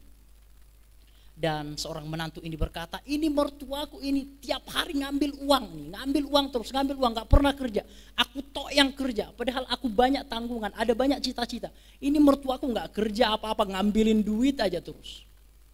Setelah itu, saudara-saudara sekalian, saya tahu bahwa mengampuni adalah pekerjaan kita. Saya tahu mengampuni adalah memang perintah Tuhan. Saya tahu kita harus mengampuni tanpa batas, saya tahu itu semua. Tapi saya tidak mampu untuk mengampuni. Bukan saya tidak mau, namun saya tidak mampu untuk mengampuni. Setelah itu pendeta ini mulai diam sejenak dan mulai berpikir, apakah benar memang seorang menantu ini tidak mampu mengampuni? Dia mau tapi tidak mampu. Benarkah demikian? Setelah itu pendeta ini mulai bertanya kepada menantu yang benci kepada mertuanya ini, kenapa engkau tidak mampu mengampuni? Iya, karena setiap hari dia melakukan kesalahan, setiap hari dia melakukan kesalahan, setiap hari dia melakukan kesalahan. Itu berulang-ulang. Berarti engkau melihat kesalahan orang itu kan. Engkau menghitung-hitung kesalahan orangnya. Engkau lebih fokus kepada kesalahan orang itu kan. Kan itu akar masalahnya Bapak Ibu Saudara sekalian. Engkau mulai fokus kepada kesalahan pribadi-pribadi, engkau hitung kesalahan-kesalahannya tuh sampai pada batasnya. Namun engkau tidak fokus kepada kesalahanmu kepada Tuhan. Seorang menantu itu baru menyadari kesalahannya, bahwasanya dia bukan tidak mampu, namun engkau memang tidak mau. Nah saudara-saudara, enggak ada pengampunan yang tidak mampu Bapak Ibu. Ketika engkau mengatakan aku enggak mampu mengampuni, enggak, you yang enggak mau saudara-saudara sekalian. Karena apa? Ketika kita berkata tidak mampu mengampuni, kita sedang fokus kepada kesalahan orang itu. Dan kita tidak fokus kepada kesalahan kita. Ketika kita fokus kepada kita punya kesalahan kepada Tuhan, maka kesalahan yang besar kita ini kepada Tuhan akan meminimalis kesalahan orang lain kepada kita Bapak Ibu. Jangan fokus kepada kesalahan sanak saudaramu, kesalahan teman-temanmu, ayah dan ibumu, mertuamu dan seterusnya. Engkau akan memiliki akar pahit. Namun fokuslah kepada you punya kesalahan kepada Tuhan yang sangat besar itu. Jikalau fokusmu itu sudah dialihkan, maka engkau akan bisa mengampuni. Tidak ada pengampunan yang tidak mampu Bapak Ibu. Ketika engkau mengatakan aku enggak mampu mengampuni, enggak. Aku sebenarnya mau tapi tidak mampu, enggak. Engkau yang tidak mau. Saya tahu psikologinya Bapak Ibu. Engkau yang tidak mau. Engkau harus beralih fokus dari kesalahan temanmu menjadi kesalahanmu kepada Tuhan. Sama yang seperti yang diteladankan ini Bapak Ibu Saudara sekalian. Terkadang kita bisa juga begitu. Kita melihat selumbar di mata saudara kita. Namun balok di mata kita tidak kita lihat. Sama seperti hamba yang pertama itu. Dia melihat 100 dinar dari utang dari temannya. Namun dia tidak melihat 10.000 talenta. Itu sudah dilunaskan. Kerap kali kita menjadi orang-orang yang ketika orang bersalah kepada kita, kita langsung bersumpah supaya orang itu jatuh, bersumpah supaya Tuhan membalas, bersumpah supaya orang itu tidak bahagia dan seterusnya Bapak Ibu Saudara sekalian. Namun marilah kita tidak seperti hamba yang pertama ini. Mari kita menghargai seluruh pengampunan yang Tuhan berikan. Engkau mampu mengampuni Bapak Ibu. Tidak ada yang tidak mampu. Karena Tuhan pun sudah mengampuni. Next, kita masuk pada poin yang ketiga saudara-saudara sekalian. Mengampuni yang pertama tadi, kita harus mengampuni dengan tidak terbatas. Yang kedua, kita mengampuni karena Tuhan terlebih dahulu mengampuni kita. Dan yang ketiga saudara-saudara sekalian, kita mengampuni demi kebaikan kita. Namun sebelum kita masuk dalam poin yang ketiga, ternyata ada akibat-akibat dari orang-orang yang tidak mengampuni saudara-saudara sekalian. Sebagai ayat yang terakhir mungkin bagi kita, kita akan bacakan di dalam ayat yang ke-31 sampai ayat yang ke-34. Melihat itu, kawan-kawannya yang lain sangat sedih, lalu menyampaikan segala yang terjadi kepada tuan mereka. Raja itu menyuruh memanggil orang itu dan berkata kepadanya, "Hai hamba yang jahat, seluruh hutangmu telah kuhapuskan karena engkau memohonkannya kepadaku. Bukankah engkau pun harus mengasihani kawanmu, seperti aku telah mengasihani engkau?" Maka marahlah tuannya itu dan menyerahkannya kepada algojo-algojo, sampai ia melunaskan seluruh hutangnya. Maka Bapakku yang di sorga akan berbuat demikian juga terhadap kamu, apabila kamu masing-masing tidak mengampuni saudaramu dengan segenap hatimu. Ya, terima kasih. Ada setidaknya 3 akibat atau konsekuensi dari orang yang tidak mengampuni. Yang pertama adalah rusaknya hubungan hamba yang pertama itu dengan raja itu. Rusak hubungannya Bapak Ibu. Yang kedua, rusaknya hubungan antara hamba yang pertama dengan hamba yang kedua. Yang ketiga, rusaknya hubungan antara hamba yang pertama dengan dirinya sendiri, saudara. Lihatlah Bapak Ibu, ketika raja itu sudah mengampuni hamba yang pertama itu, bukankah harusnya relationship mereka adalah relationship yang sangat baik, sudah ada pengampunan. Barangkali raja ini sudah menganggap, you anakku tuh, engkau anakku sekarang, aku sudah mengampuni engkau, relationship kita akur sekarang. Tidak ada lagi batasan hutang-hutang sekarang, lepas. Namun ketika hamba yang pertama itu tidak mengampuni Bapak Ibu, apa yang terjadi Bapak Ibu Saudara? Rusak hubungan raja itu dengan hamba yang pertama. Raja itu marah dan akhirnya memanggil algojo-algojo, memasukkan dia ke dalam penjara.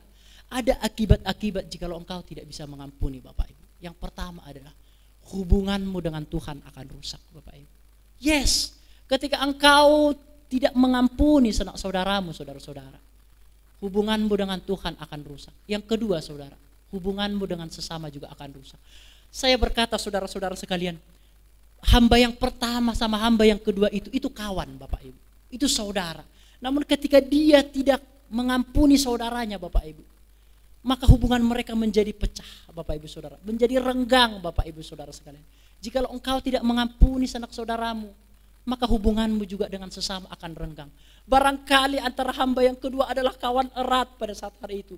Mereka adalah hamba yang sama yang melayani raja itu. Mereka mungkin hamba yang mengalami posisi yang sama, mengalami penderitaan yang sama, ada di dalam suka dan duka. Mereka berpelukan, mungkin menangis bersama-sama. Namun karena tidak ada pengampunan dari satu pihak, maka hubungan persaudaraan itu, kawan ini pun rusak, saudara-saudara sekalian. Jadi pengampunan mengakibatkan hubungan kita kepada Tuhan rusak, dan pengampunan mengakibatkan hubungan kita terhadap sesama kita rusak. Namun lebih daripada itu, pengampunan, saudara, jikalau engkau tidak mengampuni, hubungan dirimu dengan engkau sendiri rusak. Ini yang lebih parah, Bapak Ibu. Kita membatalkan pengampunan dari Tuhan. Itu poinnya, Bapak Ibu. Ketika engkau tidak mengampuni, engkau sedang membatalkan pengampunan Tuhan kepadamu. Bukankah akhirnya pengampunan yang diberikan raja itu kembali ditarik, Bapak Ibu Saudara? Bukankah itu kembali, oke, aku udah mengampuni, tapi saya lihat karaktermu nggak ada perubahan, bahkan lebih bejat, engkau tidak menghargai pengampunanku, akhirnya bahkan dia diseret ke penjara, saudara-saudara. Jadi ketika kita tidak mengampuni, rusak hubungan kita dengan diri kita sendiri. Ada banyak kerugian. Bahkan Alkitab berkata, Bapak Ibu, di dalam Matius pasal yang ke-6, sama seperti Bapa mengampunimu, demikian juga engkau harus mengampuni. Jika engkau tidak mengampuni sanak saudaramu, maka Bapamu yang di surga pun tidak akan mengampuni. Jadi ingatlah saudara, ketika kita tidak mengampuni sanak saudara kita sedang membatalkan pengampunan Tuhan di dalam diri kita, saudara-saudara sekalian. Bapak Ibu saudara-saudara, ada seorang di luar negeri, saudara-saudara sekalian, di luar negeri, dia sedang dituduh untuk membunuh. Dia membunuh seorang yang membunuh. Dan setelah dia dimasukkan ke dalam penjara di persidangan, dia sudah ingin dieksekusi mati. Namun ternyata ada orang yang prihatin atau memberi hati kepada pemuda yang membunuh ini. Memang terbukti dia membunuh, saudara-saudara. Dan ada seorang teman sahabatnya yang, saya akan menolong dia supaya dia tidak akhirnya divonis mati itu. Akhirnya dia backup direktur, backup bupati-bupati, presiden dan seterusnya. Dia punya channel yang sangat baik supaya dia tidak dihukum mati, Bapak Ibu Saudara. Dan ketika seorang teman yang luar biasa ini bisa membuat surat supaya dia tidak dihukum mati, dia datang kepada seorang yang bernama Smith ini, saudara, Campbell Smith. Setelah itu, saudara-saudara, seorang teman sahabat ini, namanya Jung, itu berkata, jikalau engkau bebas, apa yang pertama engkau akan lakukan? Langsung Campbell Smith ini berkata, saudara-saudara, saya akan membunuh orang-orang yang memfitnah aku. Saya akan membunuh ini, hakim-hakim ini semuanya. Karena mereka telah memfitnah aku. Melihat jawaban dari temannya ini, Bapak Ibu, seorang temannya yang berusaha membackup itu, sangat sedih hatinya. Dan dia tidak jadi menyerahkan surat bahwasanya dia tidak jadi dihukum mati. Ia pergi dengan menangis, Bapak Ibu. Demikian juga pengampunan kita, Bapak Ibu. Jikalau engkau tidak mengampuni, Allah pun gak akan mau mengampunimu, Bapak Ibu. Jangan pikir ini sesuatu yang biasa-biasa saja, enggak. Ini berkaitan dengan karakter dan keselamatan kita, Bapak Ibu. Sebagai poin yang terakhir, masih kita masuk dalam poin yang terakhir. Next, Kak. Yang terakhir, saudara-saudara sekalian, mengampuni berarti berbuat baik kepada diri sendiri. Mengampuni tidak akan merubahkan orang tersebut. Lihatlah saudara, ini poin penting. Apakah ketika raja itu mengampuni hamba yang pertama karakternya berubah? No, sama sekali. Karakternya tidak berubah, maka karakternya bahkan lebih jahat daripada sebelumnya, saudara-saudara sekalian. Barangkali orang yang kau ampuni karakternya tidak akan berubah. Engkau mengampuni sanak saudaramu, Bapak Ibu, barangkali karakternya akan berubah. Namun ingat Bapak Ibu, engkau yang berubah, Bapak Ibu saudara sekalian. Banyak orang mungkin berkata, iya mengampuni dan melupakan. Enggak bisa. Kita bukan seperti komputer yang bisa di-reset begitu saja dan kita bisa melupakan kesalahan dari teman kita. Enggak mungkin. Kita enggak mungkin bisa melupakan kesalahan sanak saudara kita, Bapak Ibu. Tapi apa yang harus kita lakukan? Ketika kita ingat, kita di momen yang sama tetap melupakan. Itu yang dinamakan bahwa mengampuni tidak mengubah orang itu, namun mengubahkan engkau. Engkau semakin lebih sabar, engkau semakin lebih bijak, engkau semakin lebih wisdom. Orang yang kau ampuni tidak ada hubungannya dengan engkau, Bapak Ibu. Bahkan dia tidak sadar kesalahannya kok. Ya enggak sih? Orang yang kau ampuni tidak akan berubah karakternya, namun engkau yang berubah. Itulah yang berarti bahwa mengampuni untuk membuat dirimu semakin lebih baik, Bapak Ibu Saudara sekalian. Ada banyak kebaikan-kebaikan yang engkau terima ketika engkau mengampuni. Namun ada banyak kesalahan atau banyak penderitaan-penderitaan, banyak racun-racun yang akan masuk kepadamu ketika engkau tidak mengampuni. Saudara-saudara sekalian, sebagai poin yang terakhir Bapak Ibu, bersyukurlah terhadap orang yang menghinamu Bapak Ibu. Bersyukurlah terhadap orang yang mencaci makimu. Bersyukurlah kepada orang yang memfitnahmu Bapak Ibu. Bersyukurlah kepada orang yang memaki-makimu. Serius Bapak Ibu. Jabat dia, salam dia dan mengatakan lanjutkan tugasmu. Kenapa Bapak Ibu? Karena dari mereka lah maka karaktermu berubah. Karena dari mereka lah karaktermu semakin diperbaharui. Karena dari mereka lah maka engkau semakin lebih sabar, semakin lebih bijak, semakin lebih wisdom, semakin lebih dewasa. Tanpa mereka engkau tidak akan bisa sesabar ini Bapak Ibu Saudara. Jangan pikir orang-orang yang berbuat salah kepadamu itu tidak ada gunanya dalam hidupmu. Mereka Tuhan kirim sebagai pahat yang tajam untuk memukirmu Bapak Ibu. Ya, jabat mereka, dekat mereka, salam mereka, lanjutkan tugasmu. Karena dari kamulah maka karakterku akan lebih baik Bapak Ibu Saudara. Orang baik akan menghasilkan kenangan kepada kita. Namun orang jahat akan menghasilkan pelajaran kepada kita. Berterima kasihlah Bapak Ibu. Banyak orang yang menghina saya Bapak Ibu, serius. Bahkan keluarga saya tidak percaya kepada saya. Atau bahkan mungkin mengasingkan. Namun dari orang-orang itulah maka saya bisa sampai sejauh ini. Yes Bapak Ibu. Saya berterima kasih kepada orang-orang yang memfitnahku. Saya berterima kasih terhadap orang-orang yang membenciku, menghinaku, dan juga memfitnahku dan seterusnya. Karena dari mereka lah saya bisa sampai sejauh ini Bapak Ibu. Jadi jangan salahkan orang itu. Jabat dianya. Terima kasih, lanjutkan tugas. Supaya saya jauh lebih baik Bapak Ibu. Itulah ciri-ciri orang yang dewasa Bapak Ibu Saudara. Pengampunan sejati tidak menuntut balas. Ketika engkau berkata, aku mengampuni dia, tetapi saya memberikan biar Tuhan yang membalas. Engkau tidak mengerti sama sekali arti sebuah pengampunan. Ketika engkau berkata, aku mengampuni, tapi biar Tuhan yang membalas. Sama sekali engkau enggak mengerti arti sebuah pengampunan. Pengampunan tidak menuntut balas. Ketika engkau berkata, aku mengampuni tapi biarlah Tuhan yang membalas. Sebenarnya di momen yang sama, jangan-jangan apa yang engkau alami adalah pembalasan dari Tuhan. Maka jangan coba mengatakan hal itu. Biar Tuhan yang membalas. No, engkau enggak berhak mengatakan itu. Itu hak prerogatif daripada Tuhan. Pengampunan Bapak Ibu tidak pernah menuntut balas Bapak Ibu Saudara-saudara sekalian. Katakanlah selamat tinggal bagi pengampunan. Mari sama-sama kita katakan selamat tinggal bagi pengampunan. Selamat tinggal untuk kebencian. Sama-sama kita katakan 1, 2, 3. Selamat tinggal untuk kebencian. Yes Bapak Ibu. Mari kita mengasihi sesama saudara kita. Tidak ada lagi kebencian. Dan tidak ada lagi iri hati. Mari kita berjalan. Cabutlah duri itu Bapak Ibu. Walaupun bekasnya masih ada. Namun itu akan sembuh. Namun jika engkau terus membuat duri itu di dalam dagingmu Bapak Ibu. Dia akan bernanah. Dia akan busuk. Dia akan menggerogotimu. Dia akan membunuhmu. Secara pelan-pelan. Kebencian merupakan akar pahit. Kebencian adalah pembunuh secara pelan-pelan, namun engkau pasti terbunuh Bapak Ibu Saudara-saudara sekalian. Sebagai yang terakhir ada cerita Alkitab, ada di desa saya Bapak Ibu, yang dia sulit untuk meninggal. Sulit dia meninggal, dia udah sakit parah itu, parah sekali sakitnya. Dan ketika diinterogasi, kenapa apa yang salah, apa yang kau ingini, apa yang mau kau katakan? Itu ada anakku itu, aku nggak bisa mengampuninya. Ingat Bapak Ibu, ketika engkau nggak mengampuni, bahkan sampai kematian pun engkau sulit untuk meninggal Bapak Ibu Saudara. Namun ketika dijelaskan engkau harus mengampuni, engkau harus mengasihi. Ketika dia mengampuni, dijelaskan oleh hamba Tuhan, tidak lama kemudian baru dia meninggal dunia. Ingatlah Bapak Ibu, pengampunanmu, Tuhan, engkau mengampuni sesamamu, Tuhan pun akan mengampuni. Ingatlah ada banyak kebaikan-kebaikan yang kita terima ketika kita mengampuni sesama saudara kita. Namun tidak ada keuntungan sedikit pun di dalam kita membenci atau memendam amarah kepada saudara kita. Mengampunilah demi kebaikanmu sendiri. Amin. Tuhan Yesus memberkati kita.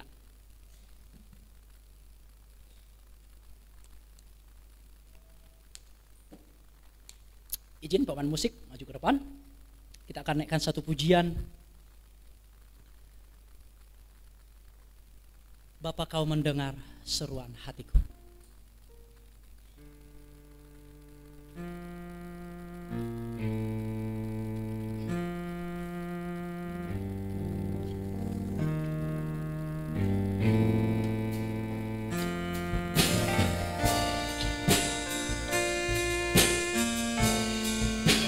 akan belajar pujian ini bersama-sama.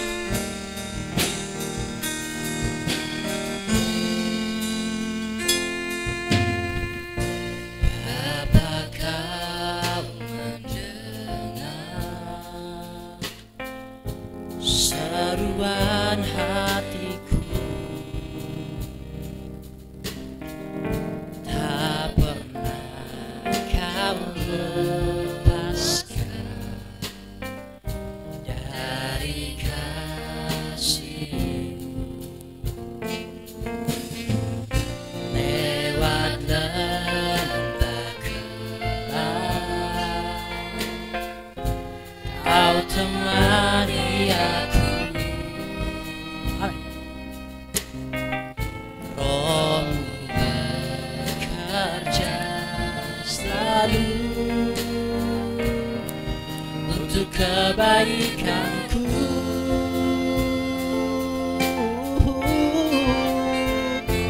Mengalir kuasa dari tempat maha tinggi, Bapa kekal mulia, Kau hadir di sini, memulihkan hati, menyembuhkan yang terluka. Ku kan tenang bersama-Mu. Mengalir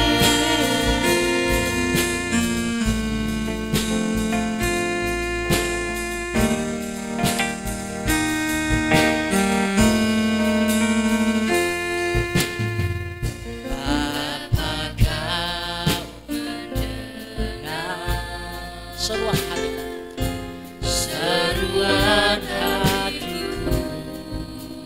Tak pernah Kau lepaskan, tak pernah Kau lepaskan dari kasih-Mu. Lewat lembah gelap, Kau temani aku. Amin. Roh-Mu bekerja selalu untuk kebaikanku.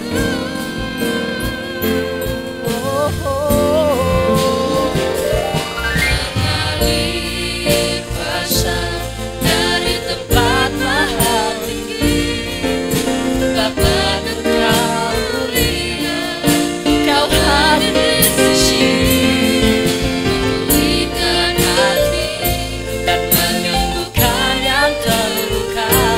Ku kan tenang bersama-Mu. Mengalir kuasa dari tempat maha tinggi, Bapa kekal mulia, Kau hadir di sini, memulihkan hati dan menyembuhkan yang terluka. Ku kan tenang bersama-Mu. Saudara-saudara semua, saya pernah digugurkan, berusaha digugurkan oleh ibu saya, Bapak Ibu. Ya, saya orangnya. Namun apakah saya dendam? Enggak sama sekali. Karena saya mengerti itu adalah tekanan ekonomi pada saat hari itu. Saya pernah berusaha, orang tua saya menggugurkan saya ketika saya di dalam kandungan. Ketika saya sekolah Alkitab, Bapak Ibu, enggak ada seorang pun yang percaya. Bahkan keluarga saya berkata, Bapak Ibu, sebulan Daud itu akan pulang tuh, cuma ngabisin duit aja nih itu, di depan saya sendiri. Bapak Ibu, jikalau saya mau mencoba baper-baperan, Bapak Ibu, semua kita baper. Namun apa, Bapak Ibu? Lepaskanlah pengampunan kepada orang-orang terdekat hari ini sampai selama-lamanya. Jangan ada sedikit pun kebencian, baik kepada orang tuamu, papamu, ayahmu, ibumu, menantumu, mertuamu. Yes, lepaskanlah. Mari kita berjalan dengan tenang. Ada banyak yang harus kita kerjakan di depan tuh. Masa kita harus memikirkan kesalahan-kesalahan orang terus? Ada banyak yang harus kita lakukan, menjadi berkat bagi banyak orang. Mari kita bangkit berdiri bersama-sama. Kita akan naikkan refrain ini kembali dari awal. Refrainnya kembali. Dan kita akan persiapkan perjamuan kita.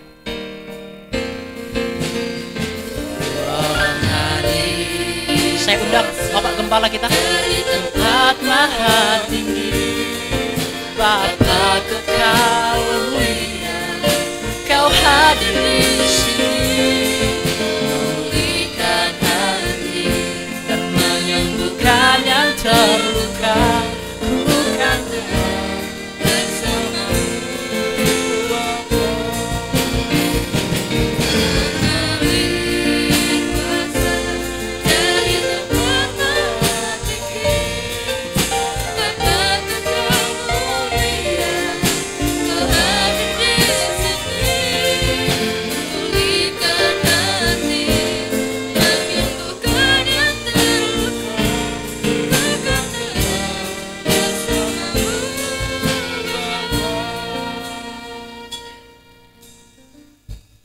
Saudara yang dikasihi Tuhan, berita tentang pengampunan ini adalah berita spesifik.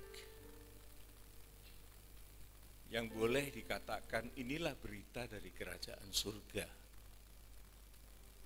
Oleh karena sangat spesifik. Saya mendengar firman Tuhan dan saya berpikir bahwa pengampunan itu sudah berlaku atas kehidupan kita. Tetapi saya katakan itu spesifik. Sepertinya kalau kita ambil ilustrasi, kita itu sudah mendapatkan suatu voucher yang luar biasa. Tetapi voucher ini bukan untuk kemana-mana, tetapi untuk satu tujuan tertentu. Baru voucher ini akan berlaku. Tergantung dalam kehidupan kita. Kita mau pakai enggak voucher yang Tuhan beri? Kalau kita tidak memakai, kita tidak menggunakan, kita tidak mengamalkan, kita bisa seperti menjadi hamba yang jahat itu. Batal semua, tidak laku. Tetapi apabila kita tahu bahwa ini sangat spesifik dan harus kita manfaatkan, maka manfaatkanlah. Mengampuni itu, saudaraku, itu perasaan dalam hati kita, bukan pikiran. Saya banyak kali mempraktekkan pengampunan, tetapi saya tidak bisa melupakan kesalahan. Kalau saya ketemu dengan orang itu, saya tahu. Ingat saya, orang ini jahatnya tidak karuan. Dia sudah memperlakukan saya sedemikian. Tapi anehnya, di dalam batin dan hati saya mengatakan tidak ada masalah. Jadi pengampunan itu adalah masalah kepuasan, kebahagiaan. Mengapa kita tidak bisa melupakan? Karena kita belum sempurna seperti Tuhan. Kalau Tuhan itu menggunakan angka 7 itu sempurna. Jadi pengampunan Tuhan itu, Dia melupakan dosa kita. Lupa Tuhan itu tidak main-main. Oleh karena Dia berkuasa atas dirinya sendiri. Tapi kita tidak bisa, saudara. Kita tidak sempurna. Kita masih ingat. Bahkan dosa kita sendiri pun kita harus ingat. Untuk apa? Untuk tidak mengulangi. Dan kalau kita mengingat salah orang, supaya kita ini jangan bodoh. Tapi yang penting itu adalah keberesan di dalam hati kita. Saya berpikir lagi, saudaraku. Akibat apa ya yang paling jahat dari orang yang tidak punya kemampuan untuk mengampuni? Pikiran saya melayang kepada Yudas Iskariot. Dia sampai bunuh diri. Apakah Tuhan tidak mengampuni dia? Kalau saja dia datang kepada Tuhan, tindakan dia sudah betul, dia menyesal. Tapi dia tidak mampu untuk mengampuni dirinya sendiri. Jahat terhadap dirinya sendiri. Dia bawa penyesalan itu. Tidak pernah diselesaikan dengan Tuhan, tapi dia selesaikan dengan dirinya sendiri. Maka dia mengambil tindakan yang sangat jahat terhadap dirinya sendiri. Dia bunuh dirinya sendiri. Terhilang. Jangan sampai hal ini terjadi, saudaraku, di dalam kehidupan kita. Firman Tuhan, berita kerajaan surga diperdengarkan. Sebenci-benci apapun yang ada di dalam kehidupan kita, masih ada way out, masih ada solusi kita datang kepada Tuhan. Kita sekarang memegang perjamuan kudus, saudaraku.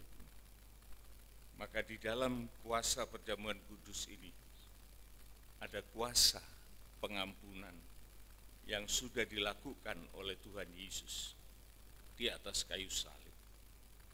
Mari kita manfaatkan, saudaraku.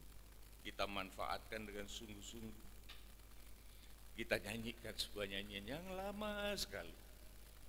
Tuhan selalu ampuni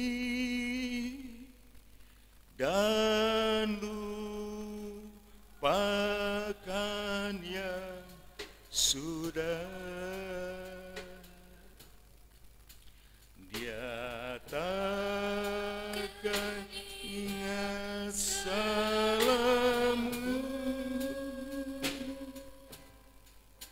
Tuhan selalu ampuni. Diturunkan.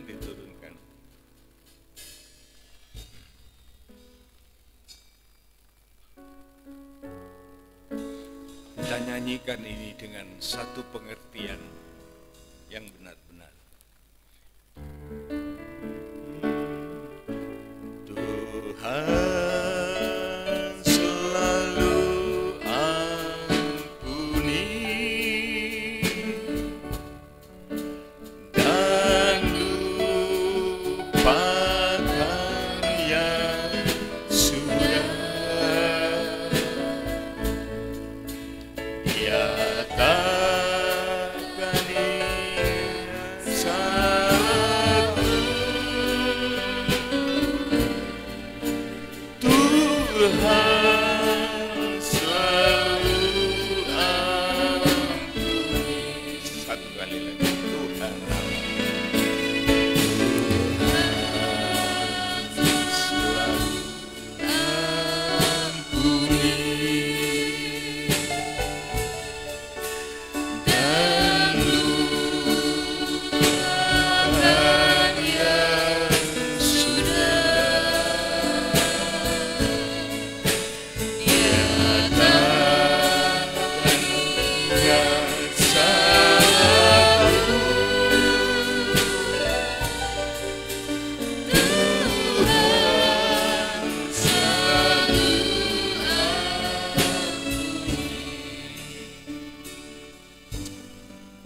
Kita angkat tubuh Tuhan lebih tinggi dari kepala kita. Sebab apa yang telah kuteruskan kepadamu telah aku terima dari Tuhan, yaitu bahwa Tuhan Yesus pada malam waktu ia diserahkan mengambil roti, dan sesudah itu ia mengucap syukur atasnya, ia memecah-mecahkannya dan berkata, inilah tubuhku yang diserahkan bagi kamu. Perbuatlah ini menjadi peringatan akan aku. Dalam nama Tuhan Yesus Kristus kita makan bersama.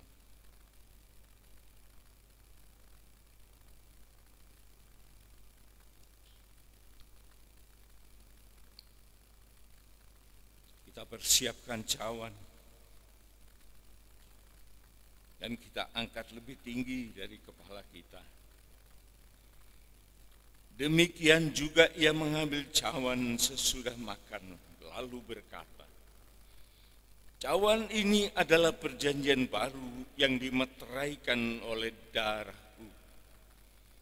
Perbuatlah ini setiap kali kamu minumnya menjadi peringatan akan aku.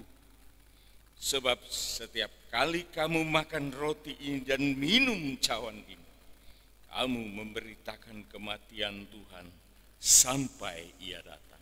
Kita minum dalam nama Tuhan Yesus.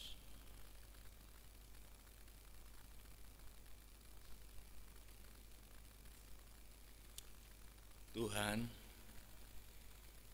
terima kasih buat berita kerajaan surga.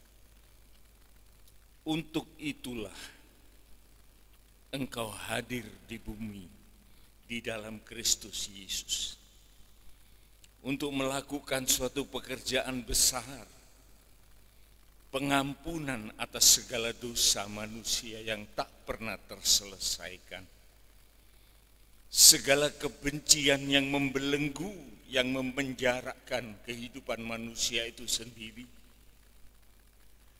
Engkau telah berkorban bagi semuanya ini. Oleh karena kami tidak punya kemampuan untuk menyelesaikan masalah ini. Engkau telah menyelesaikan di atas salib Golgota. Kami berterima kasih Tuhan. Tidak ada alasan bagi kami untuk murung hidup di dunia ini. Berbahagia orang yang diampuni dosanya, yang ditutup segala kesalahannya, dan segala perbuatan jahatnya tidak diperhitungkan. Kami hanya bisa mengaku kepadamu, maka Engkau yang bertindak, menyelesaikan segala ketidakmampuan kami, dan Engkau memberikan kami mandat, kemampuan untuk mengampuni orang lain yang bersalah kepada kami. Tuhan, terima kasih buat segala upaya ilahi yang telah melepaskan kami dari belenggu-belenggu dosa yang tidak berguna ini Tuhan. Sekarang hidup kami adalah milik Engkau yang Engkau berikan mandat untuk melayani Engkau selama kami hidup di bumi ini. Terima kasih Tuhan, Engkau memberkati hamba-Mu yang telah menyampaikan kebenaran firman-Mu. Terima kasih, Engkau pakai sebagai kelanjutan dari perjalanan hidupnya untuk senantiasa memuliakan nama Tuhan. Dalam nama Tuhan Yesus Kristus, kami sudah berdoa. Amin, amin. Ada pengumuman?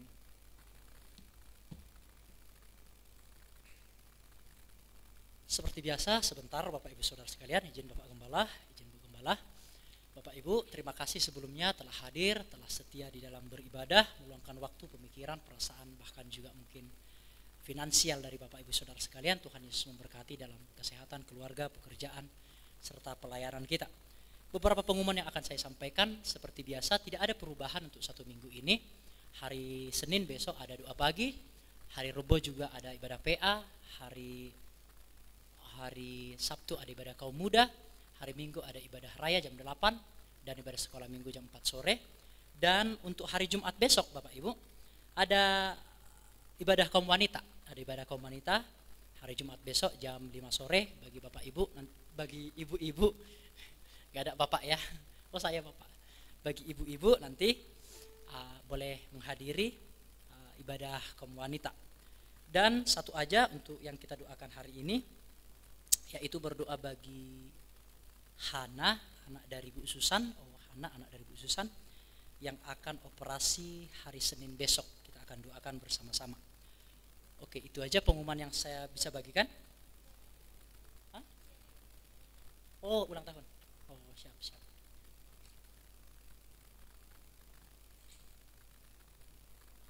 Sebentar Bapak Ibu ya, ada yang berulang tahun, Sheryl. Dan yang terakhir Bapak Ibu Saudara, setelah ibadah ada latihan paduan suara. Mari, itu aja pengumuman yang saya bagikan. Selamat semangat. Jangan lupa jaga kesehatan, jangan lupa selalu semangat dalam beribadah, dan di dalam kita beraktivitas Tuhan Yesus menyertai kita semua. Mari kita akan bangkit berdiri bersama-sama dan kita akan menerima doa berkat dari Bapak Gembala kita.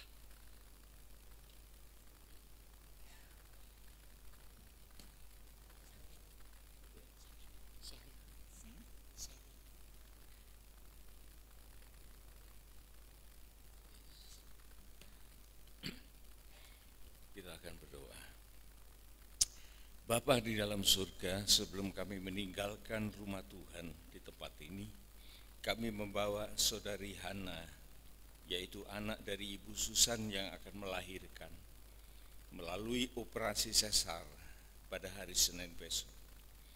Tuhan sertai segala upaya kelahiran ini dengan baik.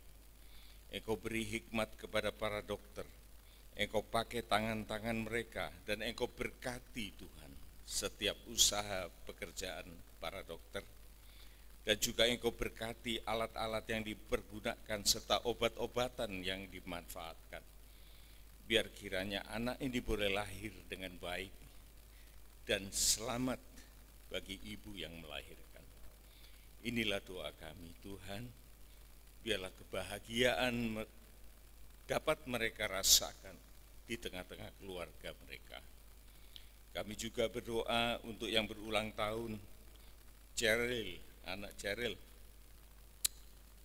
Biar kiranya Tuhan, Engkau juga mencurahkan berkat segala apa yang dibutuhkan bagi saudara ini, supaya boleh menjadi saksi yang menyatakan pemeliharaan dan kebesaran perlindungan dari Tuhan.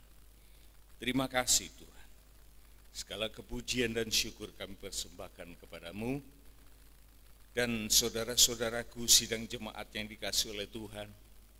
Terimalah segala berkat anugerah, kasih sayang, kasih setia, sukacita surgawi, damai sejahteranya yang datang dari Allah Bapa, Putra, dan Roh Kudus, serta keselamatan yang kekal akan menyertai kehidupan kita semua, mulai dari saat ini sampai Maranatha Tuhan Yesus datang kembali. Pulanglah beserta dengan segala berkat ini, dan juga disertakan dengan segala berkat-berkat jasmaniah, untuk kita boleh layak hidup di bumi, dan boleh menjadi berkat bagi sesama. Dalam nama Tuhan Yesus Kristus, kami sudah berdoa. Amin. Amin. Amin. Tuhan